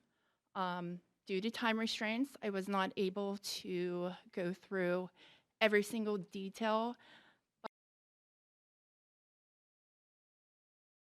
Of 4 daughters, and I have 1 in elementary, 1 in middle school, and 2 in high school. This emotionally gives me red flags. Mental health is very serious, and it's a wide spectrum. As Jen pointed out, it can be anywhere from anxiety to suicide, and these are real problems. But I don't understand why this program is going to be implemented to every student. The first gentleman who spoke today said 1 out of 5 have mental illness. So why aren't we catering this specifically to the kids who need this, to the children who need this and can utilize this? Why are we not focusing on that? I am asking you as board directors to please table this until every question has been answered from the information session, from the emails I have sent and have not had one question answered. Please, this is a very important topic. I think we all are in agreement with that. I'm very passionate about this issue. And I think I agree with Jamie. When you come up here, you also want to offer not just complaints or your side of things, but suggestions. So my suggestion is, if this is approved, that this board micromanage this to a T, because again, mental health is a very serious situation. My suggestion is to do an opt-in pilot program for people who are actually want to volunteer and get involved with this. I am a mother, like I said, of 4 children. When I became a mother, it filled a void I never knew I had. And I don't care what anybody says, but mothers have an instinct view on raising children that fathers do not have. It's just a fact of life. Thank you. Thanks for your comments.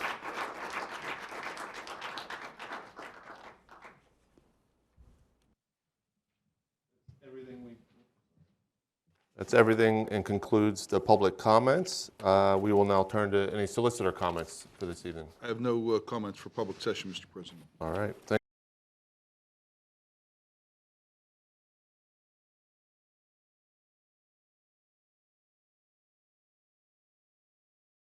IDA Part B, Section 611, and IDA Section 619 agreements. Yes. In the agenda is for your consideration our IDEA Part B flow-through funds, which is the one is in the amount of $694,816.07, and the other is for $3,584. These are our annual flow-through funds that are driven based on the number of students that we have in our district that receive special education services and the amount of money that the federal government allocates for these services. Any questions? Just to give you an idea, it equates to about 8% of the special ed budget. So although that is a very large number, it does not cover a lot of the cost within that for those services. Any questions? Okay, Thank you for your time. Next up, Ms. DeFolio will be the Mind Up curriculum approval.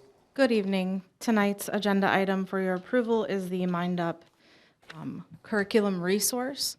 And this approval we are looking for in order to begin a partnership with the Mind Up program. And our goal would be to spend the rest of this school year meeting administratively with Mind Up, planning a process for the 24-25 school year that would not use that resource just yet, but would create committees for the K-2, 3-5, and 6-8 buildings that include all stakeholders to begin looking at how this fits into our current offerings.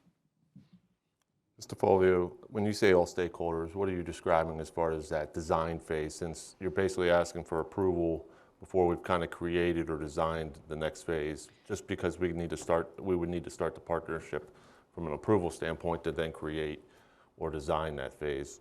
Correct. When I first met with the Mind Up program, they were very clear that this is a resource and a tool that can be adapted to our district in any way that we see fit. So the stakeholder process would be something that we could bring back to you from the administration.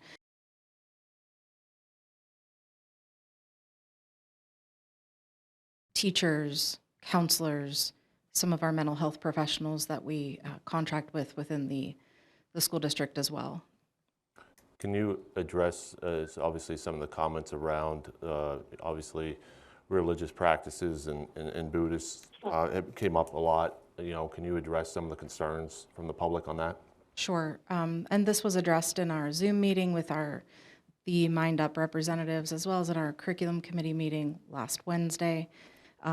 The program is secular, and it is not based in any religious practice. It is adaptable and can be used, and we can take any parts of it that we'd like to use. The neurobiology and neuroscience around the brain and teaching children how their brains work so we can help them emotionally regulate. Also includes work with adults and staff. So the goal was never to just work with students around this, but was to really engage families and a community around understanding how our physiology affects our emotional regulation. And my last question, I'll open it up for everyone else. You mentioned that it's adaptable, right? It's flexible. We're creating it. It's not created yet. And somebody had mentioned about creating our own. Technically, we're kind of doing this as we put this together, correct? I mean, these are tools to use, but we're kind of formulating our own plan that works for this district, not something that another district would create. Sure. Right, and there are other districts, public school districts all over the country using this program, and they all use it differently. But we would work together to determine how this fits into the existing programming that we have and what our needs are. We may find, as we talk, for example, with kindergarten teachers and counselors and parents versus 7th grade counselors and parents and students, that the needs are different, and we may use pieces of it depending on what those decisions are. Okay. Thank you. Any other questions? Scott? How many people came to view Mind Up? I believe there were 7. 7? I'm sorry? 2 were duplicates. 5 then. 5 total people. Okay. And then if this was to be approved, people would be, parents would be, guardians would be able to opt out if they requested to do so. Well, depending on how we choose to implement that and the stakeholder teams choose to implement that, that is definitely a discussion to have. You know, if you're having a class, say, you know, you're being taught a health course in the middle school and there's a topic you don't want your child taught, or we have community partners who come in and teach lessons. If a parent wants to opt out of that, they certainly can. If this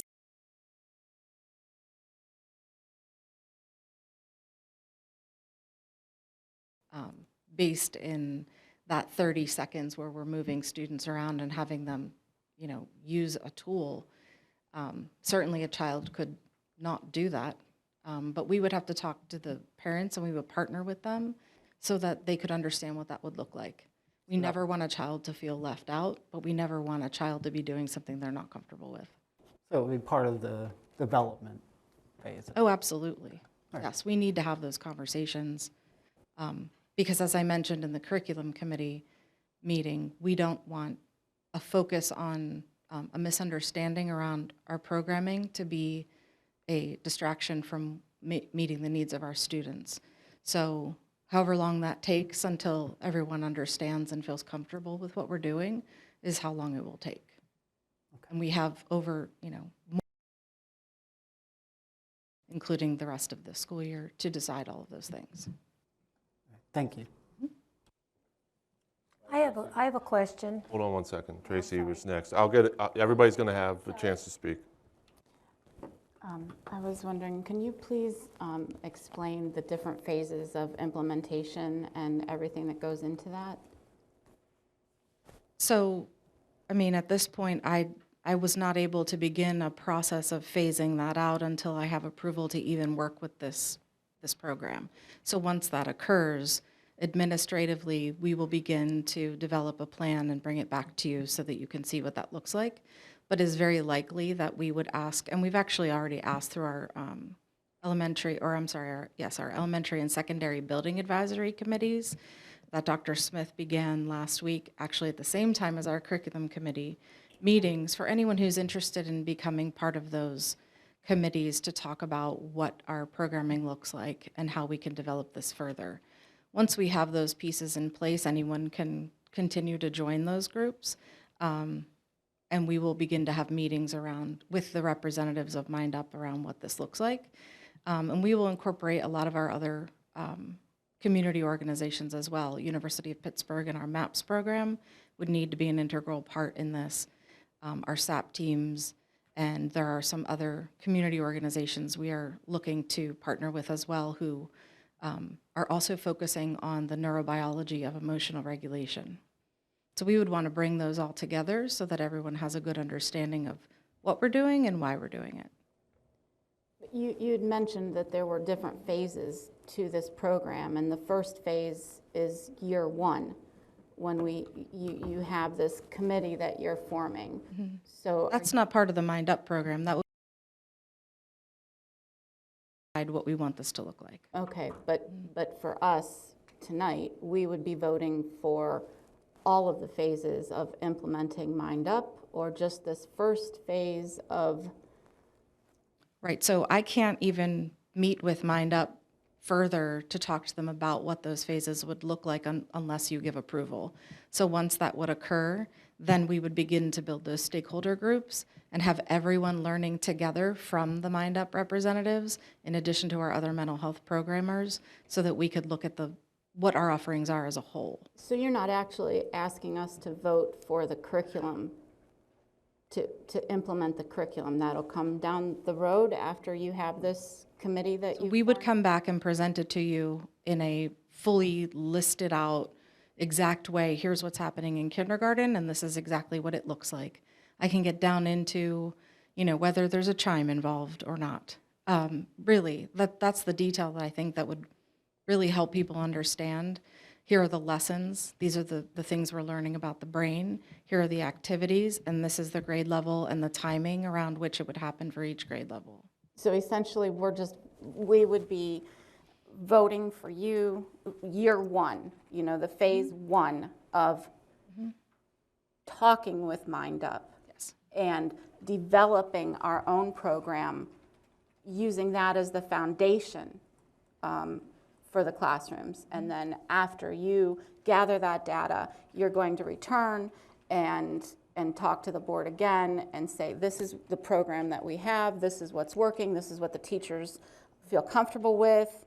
And then there will be phase two of implementing that. And that will also require board approval. I think there's confusion around what exactly are we implementing, because it looks like it's a 3-year out, full implementation. Right, so you'd look at year 25-26, school year 25-26, where we have come back to you prior to that, presented exactly what we're looking to do, had parents involved in that, had students involved in that, counselors, teachers, and then done. Now you're not going to have every parent who's aware of that at that point. So a full communication piece for parents so that they understand, here's what this looks like. We can do all kinds of things to help them understand that, have larger assemblies, we can have meetings, give out written information, and by that point, our curriculum and instruction platform that we are currently in the process of building through PowerSchool, which will show the public any type of curriculum. It's going to take a little time to build all that. It's a matter of getting our teachers and our staff to push that curriculum into that platform. You'd be able to see kindergarten art curriculum, and you'd be able to see French 5 curriculum. So these pieces will go into that process as well, so that it would be public and available to anyone. So back to the question of opting out, it would be very clear what that would look like for a child.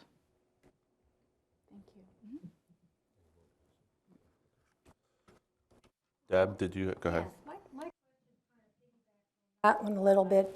I don't know if you're hearing me. Would you consider polling the parents to see the interest in the community? To see if you had 80% of the people saying we don't want this, can we try something else? Would you be interested in doing something like that to engage the parents in the community and see and read the interest? Because we see a variety of interests going on here. Would that be something that you would consider? Yeah, actually, through the Parents as Allies work that I started with a parent group a year and a half ago, almost 2 years ago, we started off with a survey to parents to find out what they were interested in being a part of.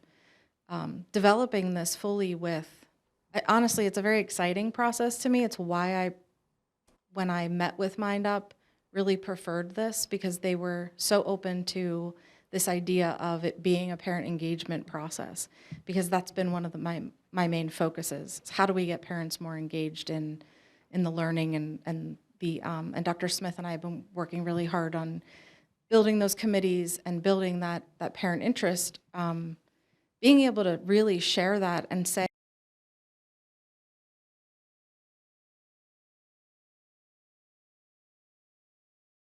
mental health partners, this is what we want it to look like. Here's what it looks like. Be very, very transparent about what it looks like, and then getting feedback around that. Absolutely. I mean, that's critical to our work, because as I said previously, we don't want this to be a distraction from our work. We want it to support what we're doing, and we find that the research shows us that having something in place that provides that Tier 1 instruction around SEL is really critical so that all students can learn. So absolutely, to your question, yes. Sorry. I looked at a lot of the curriculum, and it looks very easy and straightforward when you read the manual. I got a manual for 6th to 8th grade, and I didn't see anything really hard about it. The only thing that bothers me, and I think bothers some of the people that come up to speak, is just this whole meditation thing.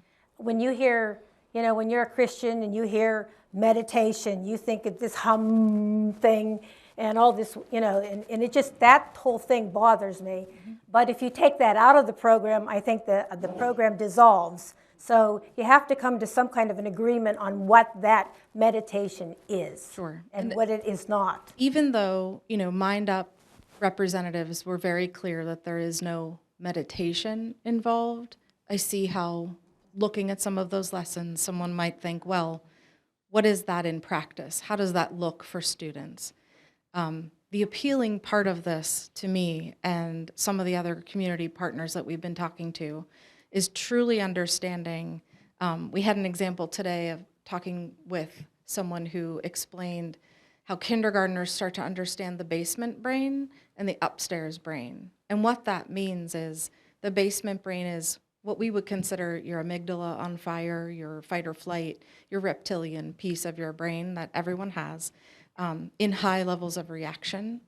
And being able to, for some people, it's taking a deep breath. For some people, that doesn't work. For some people, and I mentioned this in the Zoom meeting, it's moving your body. And sometimes that works for students. And our teachers have a really good handle on how some of our kids get more escalated when they're moving around a lot. Some students need that. So how do we make that look so that all students can get back up into their thinking brain? And I'll be honest, that's the part I'm most interested in. I have 3 children, and each of them does that differently. And so how do we do that in a way that works for everyone, and we have lots of tools for teachers to use?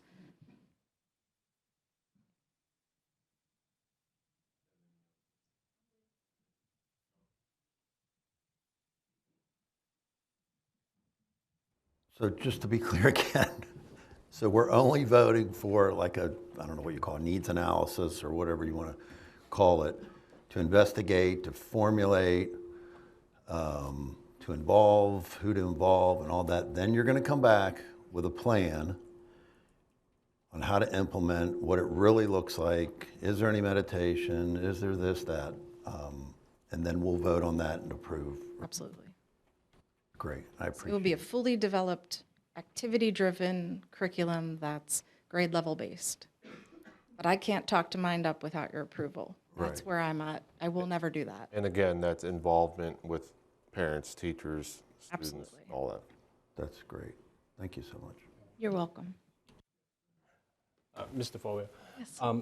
In addition to that, as we as we go through the development phase over next year, because of the nature of this topic, that there is a lot of concern on various areas. I've heard different ideas where people may be opposed to Mind Up specifically. Some people still want SEL learning, or some people are not for that. So there's a range of things that people have concerns about on this.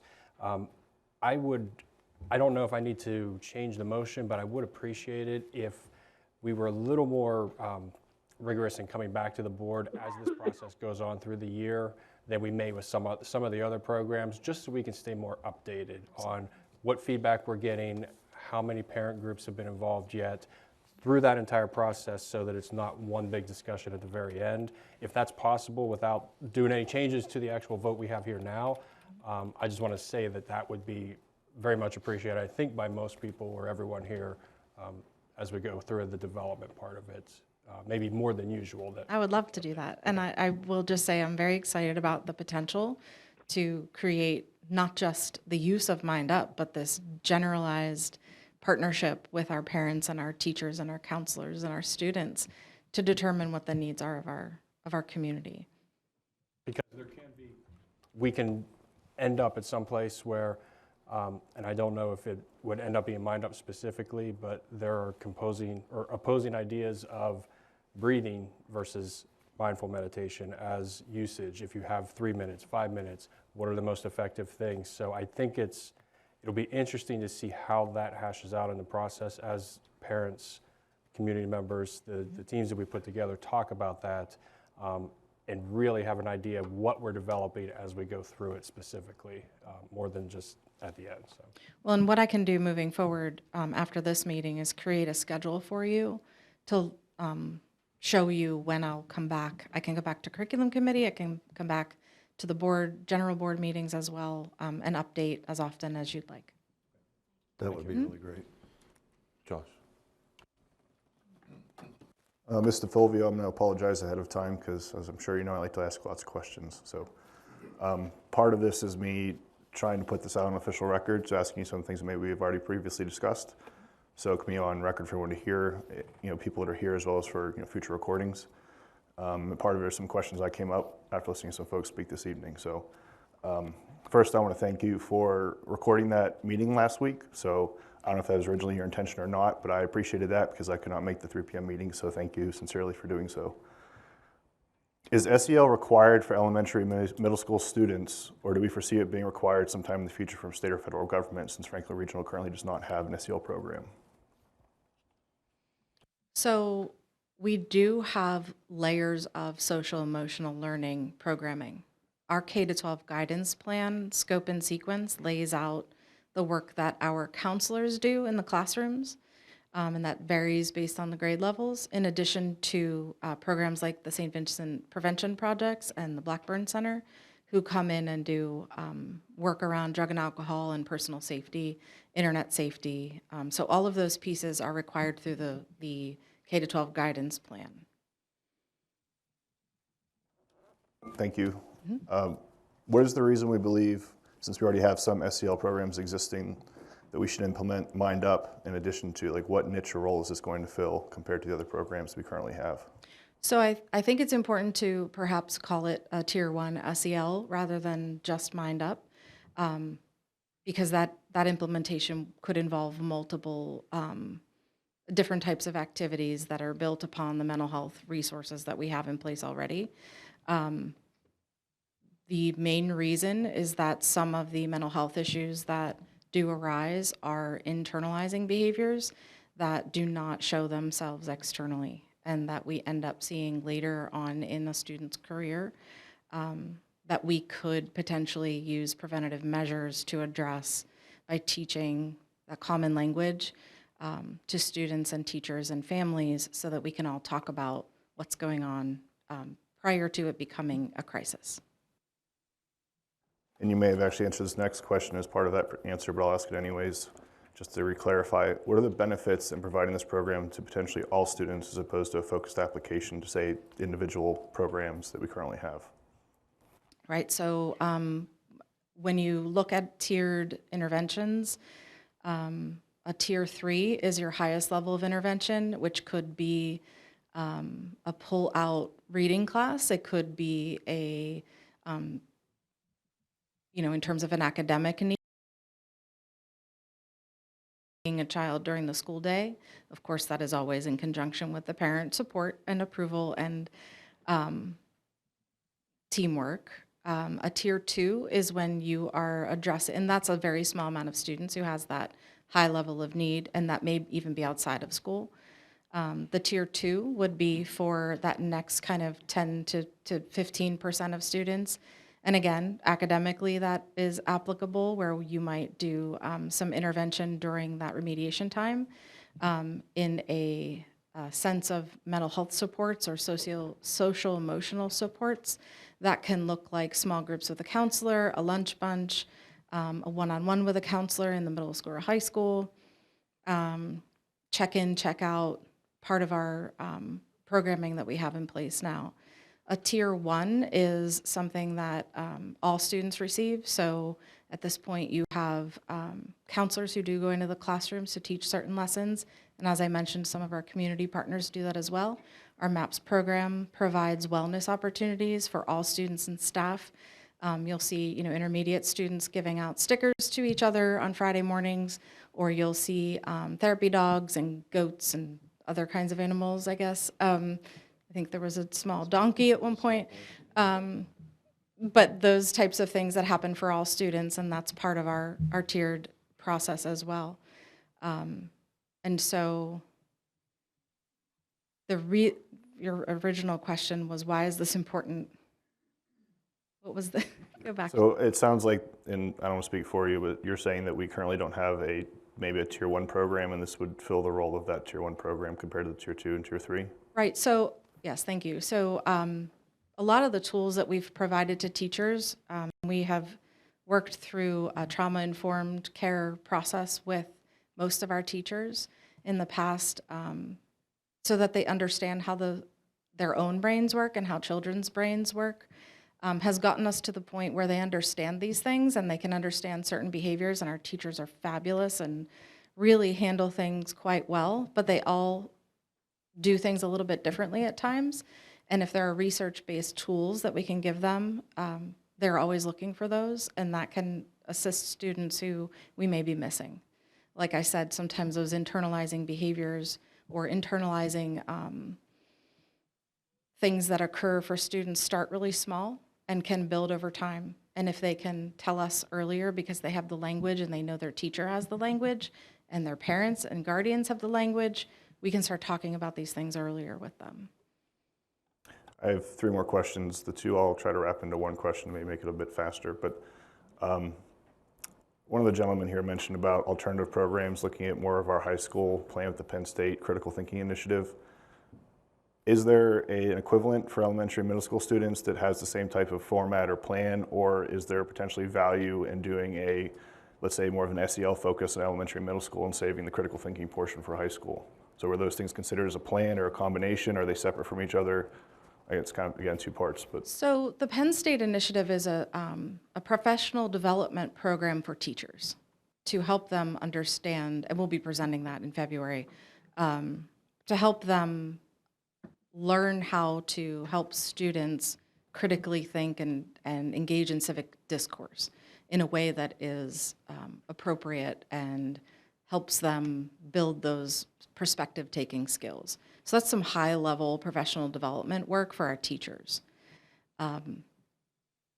So it's different in my mind. It's not the same type of program, whereas building a teacher's understanding, and that's the goal of this Tier 1 implementation of SEL, building the understanding on the part of teachers and parents so that they understand how a child's brain might be working at a certain point in time is critical. But if we just train the teachers, or we just train the children, or we just train the parents, we're missing the whole point of it. So we have to do it together as a community. So I guess, to me, they're very different types of projects. Thank you. And the last question. So I think you mentioned that at some point there'll be a subcommittee to review this as we move forward in phases, if it does move forward. Will you include both sides of the spectrum? So obviously you had folks here tonight that supported it and folks that didn't. Even if, say, people aren't interested in having it for their children, it might be good to get a dual perspective or to get their input to improve the program or make it better, or perhaps make it so that they would consider that program. Yeah, it won't work if we don't have all the perspectives, for sure. Thank you very much. Absolutely. I'm just going to jump in real quick because I have the wrong microphone. That is a great question about Penn State and critical thinking at the elementary, and I want to come back and just double down on that a little bit. The Penn State Initiative is to teach teachers how to handle controversial or tough content or subject matter that comes up in a classroom. As our students get older, they're more aware of the world, they're more engaged in the world and what's happening. They develop their own perspectives and their own opinions. And the goal is of that program, excuse me, is to work with our teachers to help them support our kids through that process in a way that teaches our kids to think, but not what to think. And to challenge our students to support their opinions with facts and evidence, and to engage in rich dialogue. Tonight, we watched some of our elementary teachers talk about their collaboration around a unit. And during that entire unit, our kids are really engaged in critical thinking based upon things that are relevant to them and their environment. And so you'll hear us talk about over the next couple years, phenomena-based learning. And that's taking concepts that are relevant to our kids in terms of their environment and having them engage in deep levels of thinking about it. Though that critical thinking isn't necessarily around controversial issues. When you're talking to them about the environment, sometimes that is. But for the most part, as we get into the secondary classroom where our kids have different world experiences and different perspectives, it's really creating a safe place for our kids to learn how to think. And so that's why things like that are really important. And we've talked a lot about that as a community, about why we don't want to teach kids what to think. We want to teach them how to think, and that we need to, if we don't teach them how to engage in a discursive dialogue, civil discussion, or civil disagreement at times, then when they go out, they'll be less prepared as citizens. And tonight, as we listen to both sides of this argument, we got to see both sides of an argument in a way that I thought was pretty productive. And I personally appreciate it. That's what we're trying to teach our kids to do. So I'm going to stop there, but I just wanted to hit that again because we're going to talk a lot about that. I was just going to echo what some of the other colleagues said. Just first off, thank you for answering all those questions. That's one of the most intense question sessions I think we've had here in quite a while. But no, please come back to with a schedule that does have milestones and dates, and then provide regular feedback so we can have this type of discourse again through some of the things that may present a challenge down the future. So thank you for handling the questions pretty well. So thank you. I have one more thing. Yeah. Yeah, and I'm sorry for asking more questions. I know it's getting late. Well, the first thing I want to say, Mr. Fulvio, that it's obvious you have such a heart for these children. You've dedicated your life to these children. You have a very challenging position. I don't think a lot of people know everything you do. I'm going through the training, and it is, I couldn't believe all of it. I will tell you, I was literally astonished. And plus she has to, I think you lead the suicide hotline. Is that correct? Is that the right? I'm the suicide prevention coordinator. Prevention coordinator. So she gets to face a lot of very difficult situations. So I think we really need to appreciate her. And I appreciate you looking at all these programs and giving us information, being willing to be flexible. So real quick, two things. Have you ever given any consideration to putting together our own program, as one person mentioned? What is I just wanted your thoughts on that. So there are, and I guess that's kind of what we're going to be doing, but we have to use evidence-based practices. So there are, I would never just, I'd have to do 10 years of research, or actually, read 10 years of research in order to create something like that. But there are pieces of that research around. We are looking for ways to assess the success of a project like this. It's very difficult to do, but we do have data points around, that we can start taking a look at. And I think that's what I'm data-driven. That's how I think. So what is it that's going to help us? You should see increases in learning. You should see decreases in certain things like referrals. But sometimes, and I've seen this before, when you implement programs that really work well for identification of needs, you see an increase in referrals. So it depends what you think and use that data for. So I believe that's what we're doing, but we're using those evidence-based strategies that exist and are used in, Division I athletes. They're used in the military. They're used in the medical field. We've heard of surgeons using. There's lots of people who we can partner with to talk about what works and what's been proven to work. So that's the goal. Okay, thank you for that. And the last thing is, as far as costs, we had a Zoom meeting, and I think I'm the one that brought it up, and I did not get a clear answer on that. Do we have any better information as far as costs?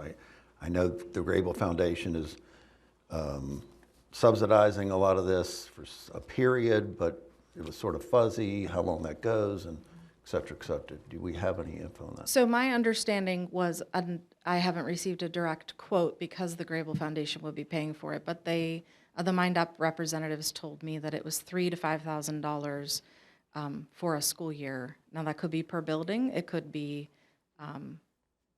for the entire district. So I can certainly get that information. You would, that'd be great. Absolutely. Thank you very much. Mm-hmm.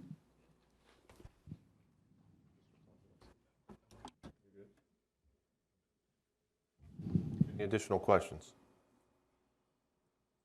Thank you, Mr. Fulvio. We'll move on to consent agenda item number 3, Ms. Gillen, for approval of paper record.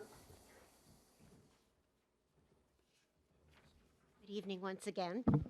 Each year, the board makes the determination of which local news outlet will be the official paper of record for us to advertise legal notices. To be eligible for consideration, a paper, which is an independent third party, must be intended for general circulation and published regularly at short intervals. Legal notices must be archivable, accessible, and verifiable, and they are required to be in a paid-for and printed publication. The Penn Franklin is our current paper of record. As a frame of reference for you, the total expenditure for publishing of legal notices for 22-23 was just shy of $1,300. A table was provided to you to allow for an easy comparison of our local publications. Do you have any questions? I do. Go ahead. There's, on that table, it has the Murraysville Star as a third tier and the Penn Franklin as a second tier. Their publication frequency is the same. It says weekly, once weekly. Can you explain a little bit what is the difference that makes the Penn Franklin second tier versus Murraysville Star third tier? This time I can't tell you the difference between the two. That is something that just happened with the Penn Franklin, but they are still considered a second class mail. The Murraysville would be second or not, does not publish legal notices at all, so it's really not an item for consideration because it does not, but I do not have the answer to that. Just wasn't sure if the weekly schedule was one of the criteria to make it a No. third tier.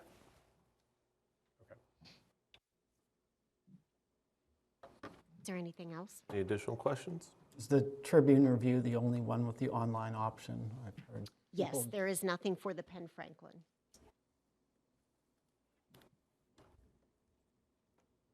And as far as publications, like we send publication, this is really just paper record, correct? So Correct. this is publications we send to both or all papers as far as notices and activities and sporting events and Right, this is recognition just of for our legal students. notices that would come out of the business department, potentially the director of services as well.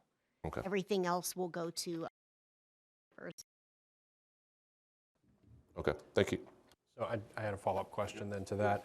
If we have Penn Franklin as our paper of record and we have a required announcement, say a meeting schedule change or an announcement that we want to put out, if it is put in, since we do put in multiple papers as a regular practice, if that was not within the time frame for the meeting for our paper of record, but we were able to put it in a different paper, would that satisfy our legal requirements, or do we have to have whatever is the paper of record be the one that can be published in time to meet those legal requirements for Sunshine Act?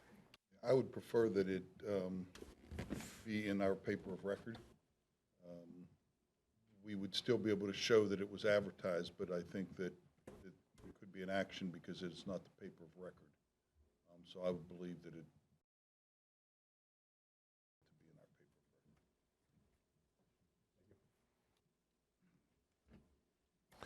of record. Thank you. Thank you. Gifts, grants, and donations, Mr. Perry,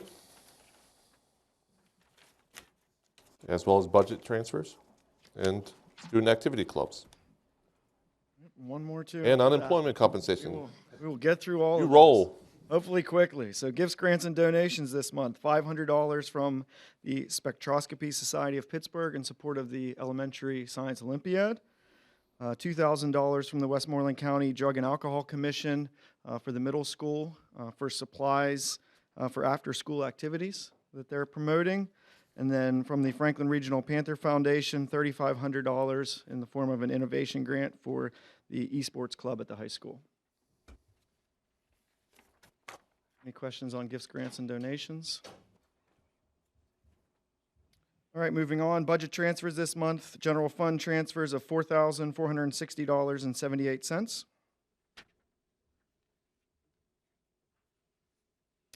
Student activities, clubs, sponsors, and officers. Annually, we bring forward this list of all the middle school and high school clubs, as well as the student officers and sponsors. This was a recommendation from an audit finding probably close to 20 years ago at this point, just so that the board is aware of all the clubs that the district custodies assets for.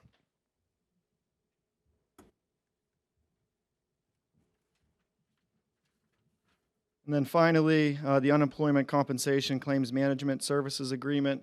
This is a renewal of agreement that the district has with the PSBA Insurance Trust. Essentially, this provides us a third-party expert in regards to unemployment compensation claims as they arise. Mr. Perry. Thank you. Thank you. Mr. Matsey, senior high school air handler replacement for the main gym. Good evening. For your consideration, I request the approval of an air handler for the main gym at the high school. I'm asking for an early release of 24-25 capital because of the lead times for equipment, so we would be able to get this installed for this summer. I did add a life expectancy to this. We're already 10 years past life expectancy for this piece of equipment, so we're really on borrowed time. Any questions for Mr. Matsey?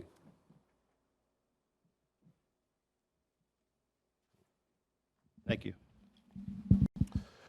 Next to Mr. Schreckengoss, digital signage and Sentinel One.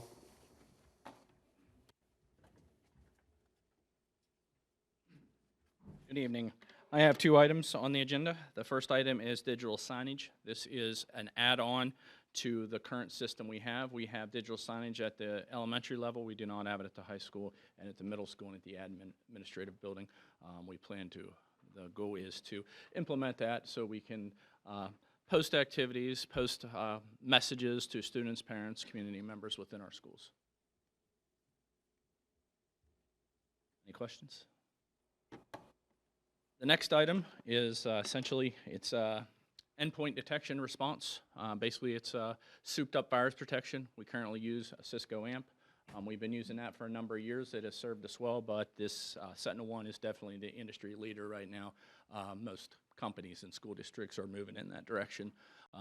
This adds a layer of protection because currently our current software will send us a notification on email if there's a problem with a virus or ransomware or something like that. Well, Sentinel One has actually live people monitoring that, so they will actually be able to, like, we can't stop it until I see that email, then we have to go stop it. They'll actually be able to mitigate that before it becomes a bigger issue. And we're buying this through the IU with the state consortium pricing. Any questions? Questions for Mr. Schreckengoss? Thank you. Thank you. Dr. Delp, personal agenda. Good evening, everyone. Tonight we are recommending the attached personnel items be provisionally approved upon submission of the appropriate documentation such as the physical and TB test. current child abuse, PA criminal history, FBI clearances as required by the Child Protective Services Law, and PA school code, and other required forms as prescribed by state and federal regulations. Dr. Prana?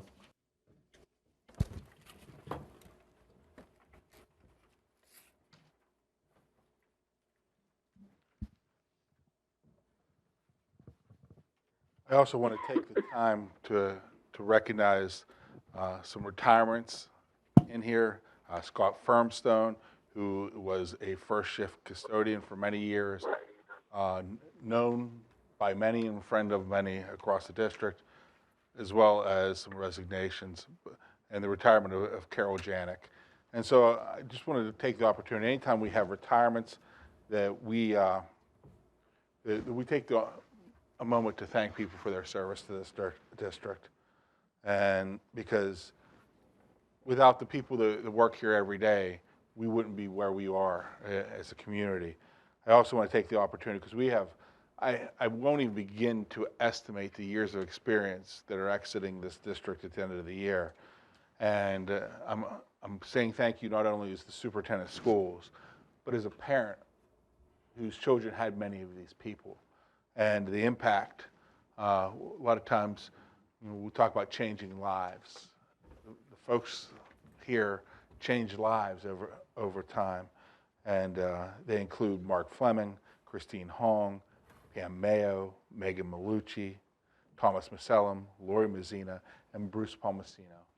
Our hope is, though they may not be teaching in our classrooms every single day, our hope is to help them remain engaged with our school community and in various different capacities, because it's a wealth of experience and knowledge and people that really work to build a culture that will be leaving. So I just want to recognize their service to, not even more importantly the districts, but our students and our families, as well as their fellow colleagues. So I mean, we will do more, obviously, to celebrate these folks in their storied careers, but I just wanted to take a moment as I got some of these that rolled in, as Dr. Delp sent them to me as they submitted, I have to say that I did become a little emotional about some of this, and so I just needed to take time to recognize that. Sorry to interrupt.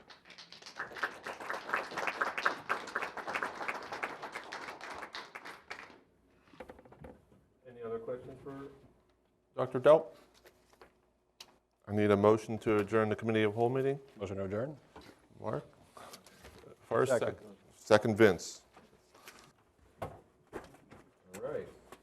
We will move on to call to order the Franklin Regional 2nd, 2024. We will stand to salute the flag.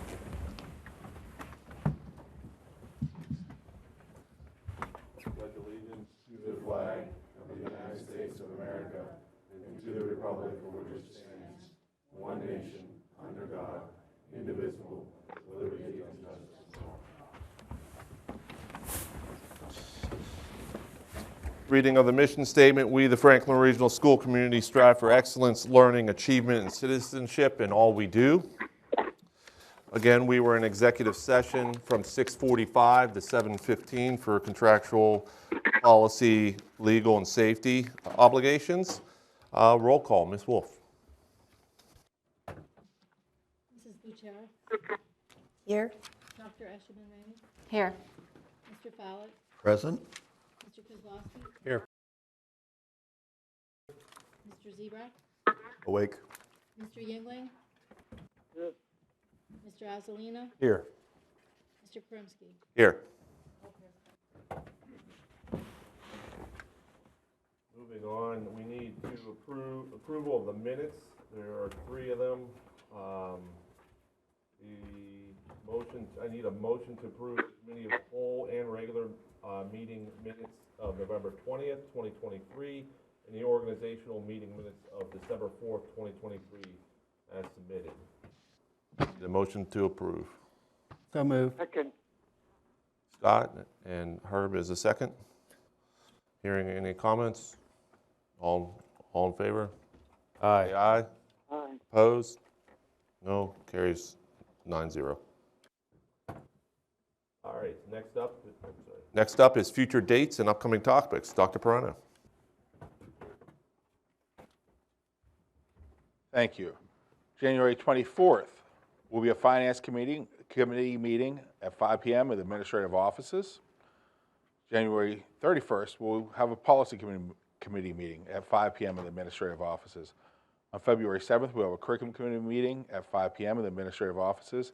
And on February 12th, we'll have our Committee of the Whole and regular board meeting, 7:30 p.m. here at the Murraysville Municipal Building. Upcoming topics include policy first read, capital plan for 2024-25, gifts, grants, and donations, budget transfers, and personnel. That concludes future dates and upcoming topics. Thank you, Dr. Perrano. Next on the list is approval of financial reports. I need to request approval for the treasurer reports for November 2023. Need a motion for approval? Second.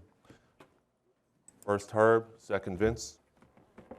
Hearing any comments? All in favor, say aye. Aye. Opposed? Carries 9-0.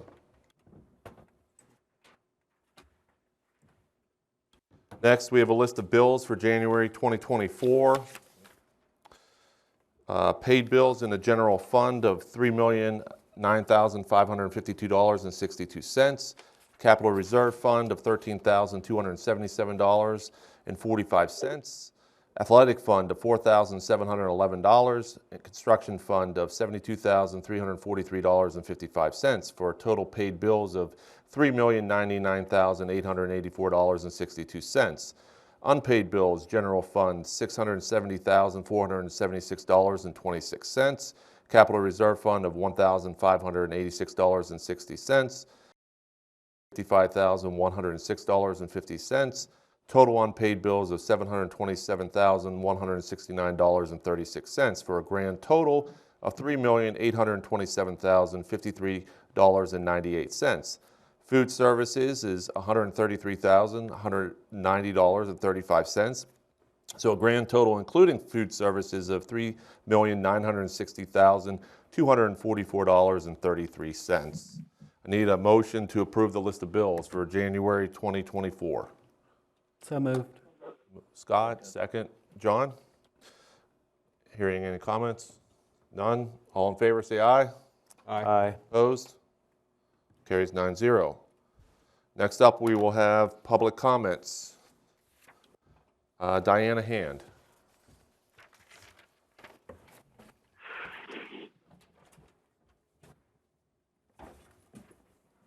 Hi, I'm Diane Altieri Hand, 2651 Chambers Park Court in Murraysville. One thing I did want to say was on the comment you made, Mr. Falvio, about this not being related to a religious practice as far as the Mind Up program goes. Goldie Hawn specifically says that she created this along with the Dalai Lama, and it is based on Buddhism. So that's in her own words on how and why this program was created.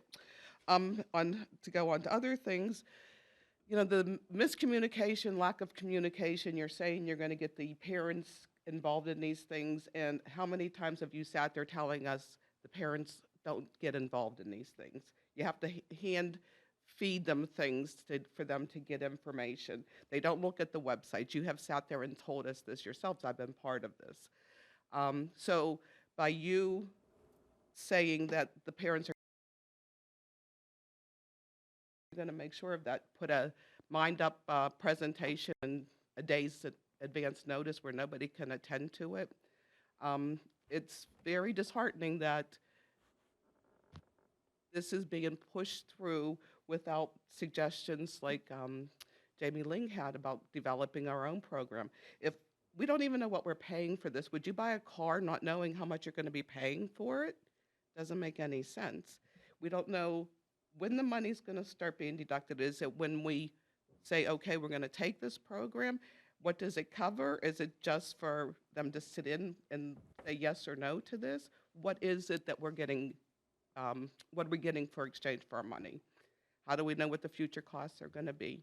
You don't just say, I don't know. We deserve to have answers.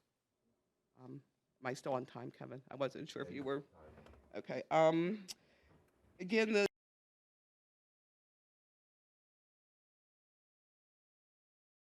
questions. We've sent questions. I've received questions when I was on the board. They never go answered. You should have a policy on how to address these comments and report back to the whole community of what is being discussed at these meetings. It's like it's a little secret, and unless somebody says, oh, like the one gentleman said, he didn't even know about the Mind Up program until it was on social media today. That's a shame that in this district, that it was only one social media post that made one person hear about this. That's a shame in this world that we have so much technology that you can send out a cancellation of a school within minutes, but you can't present this information to the people that need to have it.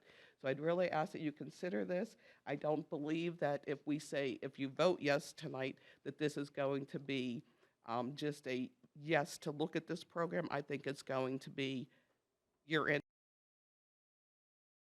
So unless there's a written guarantee that this is truly just to look at this program and not involve our students and staff in any way, then I don't see how this can proceed forward. Thank you. Thank you. Richard Seiler.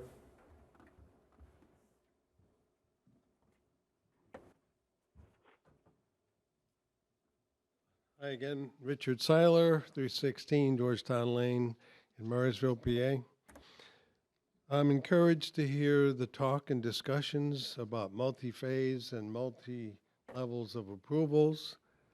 Obviously, people have a lot of concern as to how diligently that will really all be implemented. So I believe that the motion that you're taking up should clearly state what is included now in some definite time period when you're going to maybe look at the next phase, maybe even include how much notice and what methods you're going to use to inform the public. Let's do this together and get everybody comfortable with the fact that we've really improved our communications. People's interests and questions have really been taken seriously, and that we're really just doing this together. Thank you. Tanya Hyman.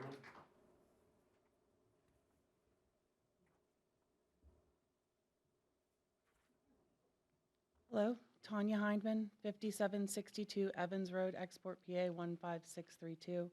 And again, I appreciate the healthy discussion that has occurred tonight. I have a list of random comments here based on what I've heard that I would like to share. The elementary or middle school principal talked about the 5 C's, and everybody's just kind of getting in line with that and understanding what the 5 C's are, how we're applying them. We have our anti-bullying program that is always evolving. We have things, other Tier 1 SEL programs. My overall question is, if we bring something else on top, what are we going to give up? How are we going to make them intermingle? How are we going to best utilize the time that we have with these children, which is not very long. It's 6 hours if you're in elementary, right? By the time you take out gym, you take out having lunch, some interactions with their peers so that you can evaluate them. We can't afford to take any more math, reading, writing out. We can't. So we need to either figure out a way to make all of these programs mesh. We need to figure out why they're not working.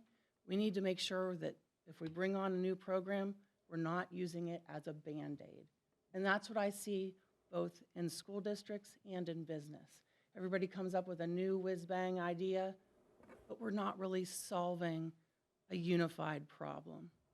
And I just caution that we need to think about that before just adding on something else for the teachers to do, the administrators to do, and for the students to do.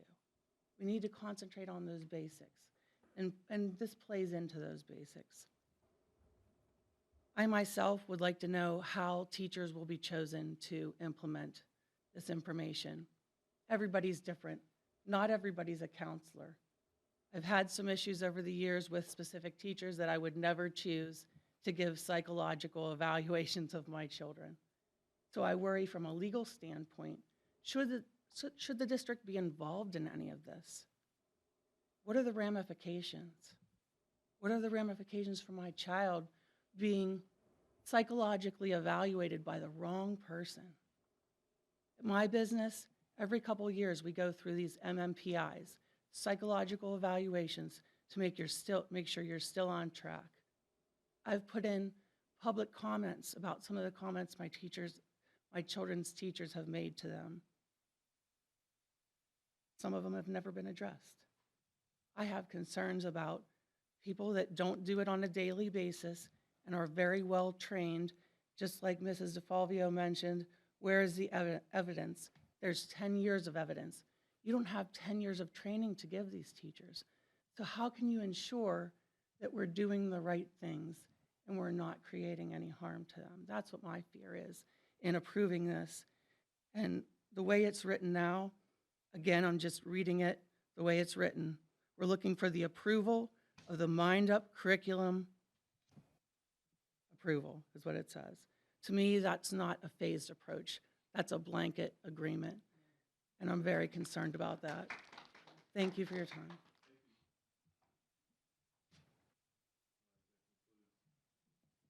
That concludes public comments. Solicitor comments. I have no comment at this time, Mr. President. Thank you. All right, we're going to move on to the items for removal from the consent agendas for separate action by members of the board. Yes, can you, Yes, ma'am. can you pull 2 and 3? 2 and 3. Anyone else? Okay. So I need a motion to approve 1 and 4 through 11 of the consent agenda items. So moved. Herb? Second. Second, Mark. All in favor? Say aye. Aye. Aye. Opposed? No. Those motions carry 9-0. And we will open up the floor for consent agenda item 2. First, I want to make a comment on that. I would like to make sure that the language isn't for approval of the curriculum. The approval is what we discussed this evening of moving it to the next phase, so everybody is on the same page. If voted for through that we are approving only to move, as was discussed this evening, to the next phase and setting those milestones that we discussed this evening. Not approval of the actual curriculum, but approval of the design and creation. I believe, Mr. President, if I may. Yes. May be also helpful. I think there's been a number of concerns that it comes back before this board, that we add to that motion that it comes back to the full board for final approval before it can be adopted into the program. I agree as well. Thank you for that language. Yeah, I'll redo that again. That If you wouldn't tonight. mind, Mr. Yeah, President? please. Motion is needed to approve the Mind Up initial curriculum development with final approval to come back before the board before implementation.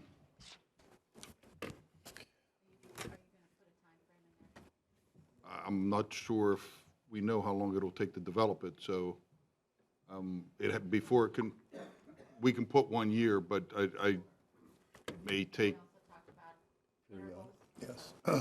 Again, I think that we'll have to build a program. I just wanted to make certain that this board was aware that it would come back here for final approval before it would be implemented into the curriculum. I think that's the important thing. I think that Ms.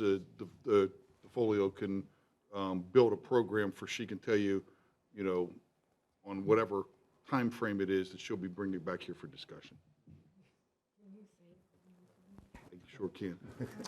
It may not be the same, but it's going to be close. The motion is needed to approve the Mind Up development with final approval to be brought back to this board and regular intervals of discussion on follow-up discussion.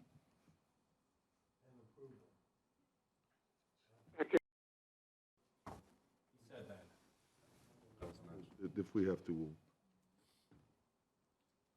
We're not setting those intervals, we're just saying intervals. I think that, I'm not sure if, I think that Mr. Folio needs to go and probably meet with them and figure out when those intervals are and bring them back. But the final approval will have to be before anything can be implemented. So I think that the administration, the only way that they can move this program along is to bring it back to this board for the development and then the final approval. So there's no way that it can be, I think that was a concern of the community, that there's no way that it would be implemented without this board reviewing it at another time and approving it. I'll motion to approve that adjustment as stated by the solicitor. Second. Mark, second. Dr. Tracy. Dr. Ramey, second. I'm sorry, I'm behind you guys. I'm still typing. That's all right. First I got- was Mark. I have it. Approval was Mark, and second by Dr. Ramey. I'm sorry. Oh, you're fine.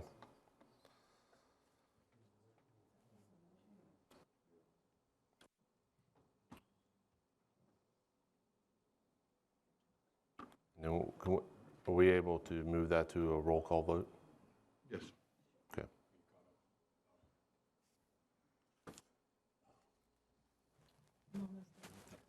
That's all right.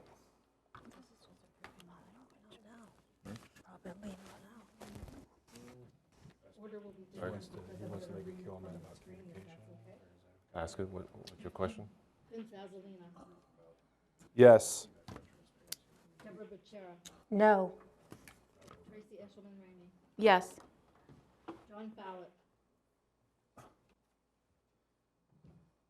Sorry.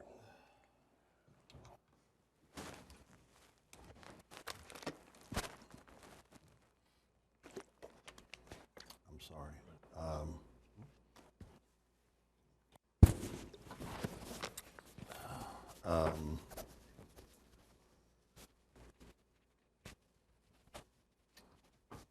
Yes.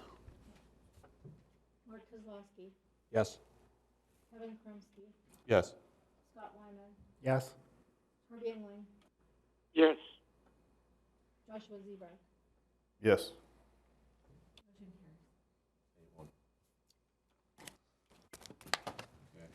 carries. Next pulled is the approval of the paper of the record. Tracy, you wanted to pull the paper record. Did you have any comments on that? We have to fill in the name. Oh, right. Which paper we're going to approve? Did you have any comments to that as far as? Make a motion. Go ahead. The trib. Go ahead. I'll make a motion to approve the trib review as the Franklin Regional School District paper of record for 2024 calendar year. Second. I'm sorry. I didn't hear Second. that. Which one's he approving? Herb, they're approving the Tribune review. It was the motion was by Mark, and the second is by Scott. Okay. Any comments? I would just comment that we clearly heard today that there can be issues when you have a once weekly publication, getting the communication out. That was part of public comment here and throughout the last week or so.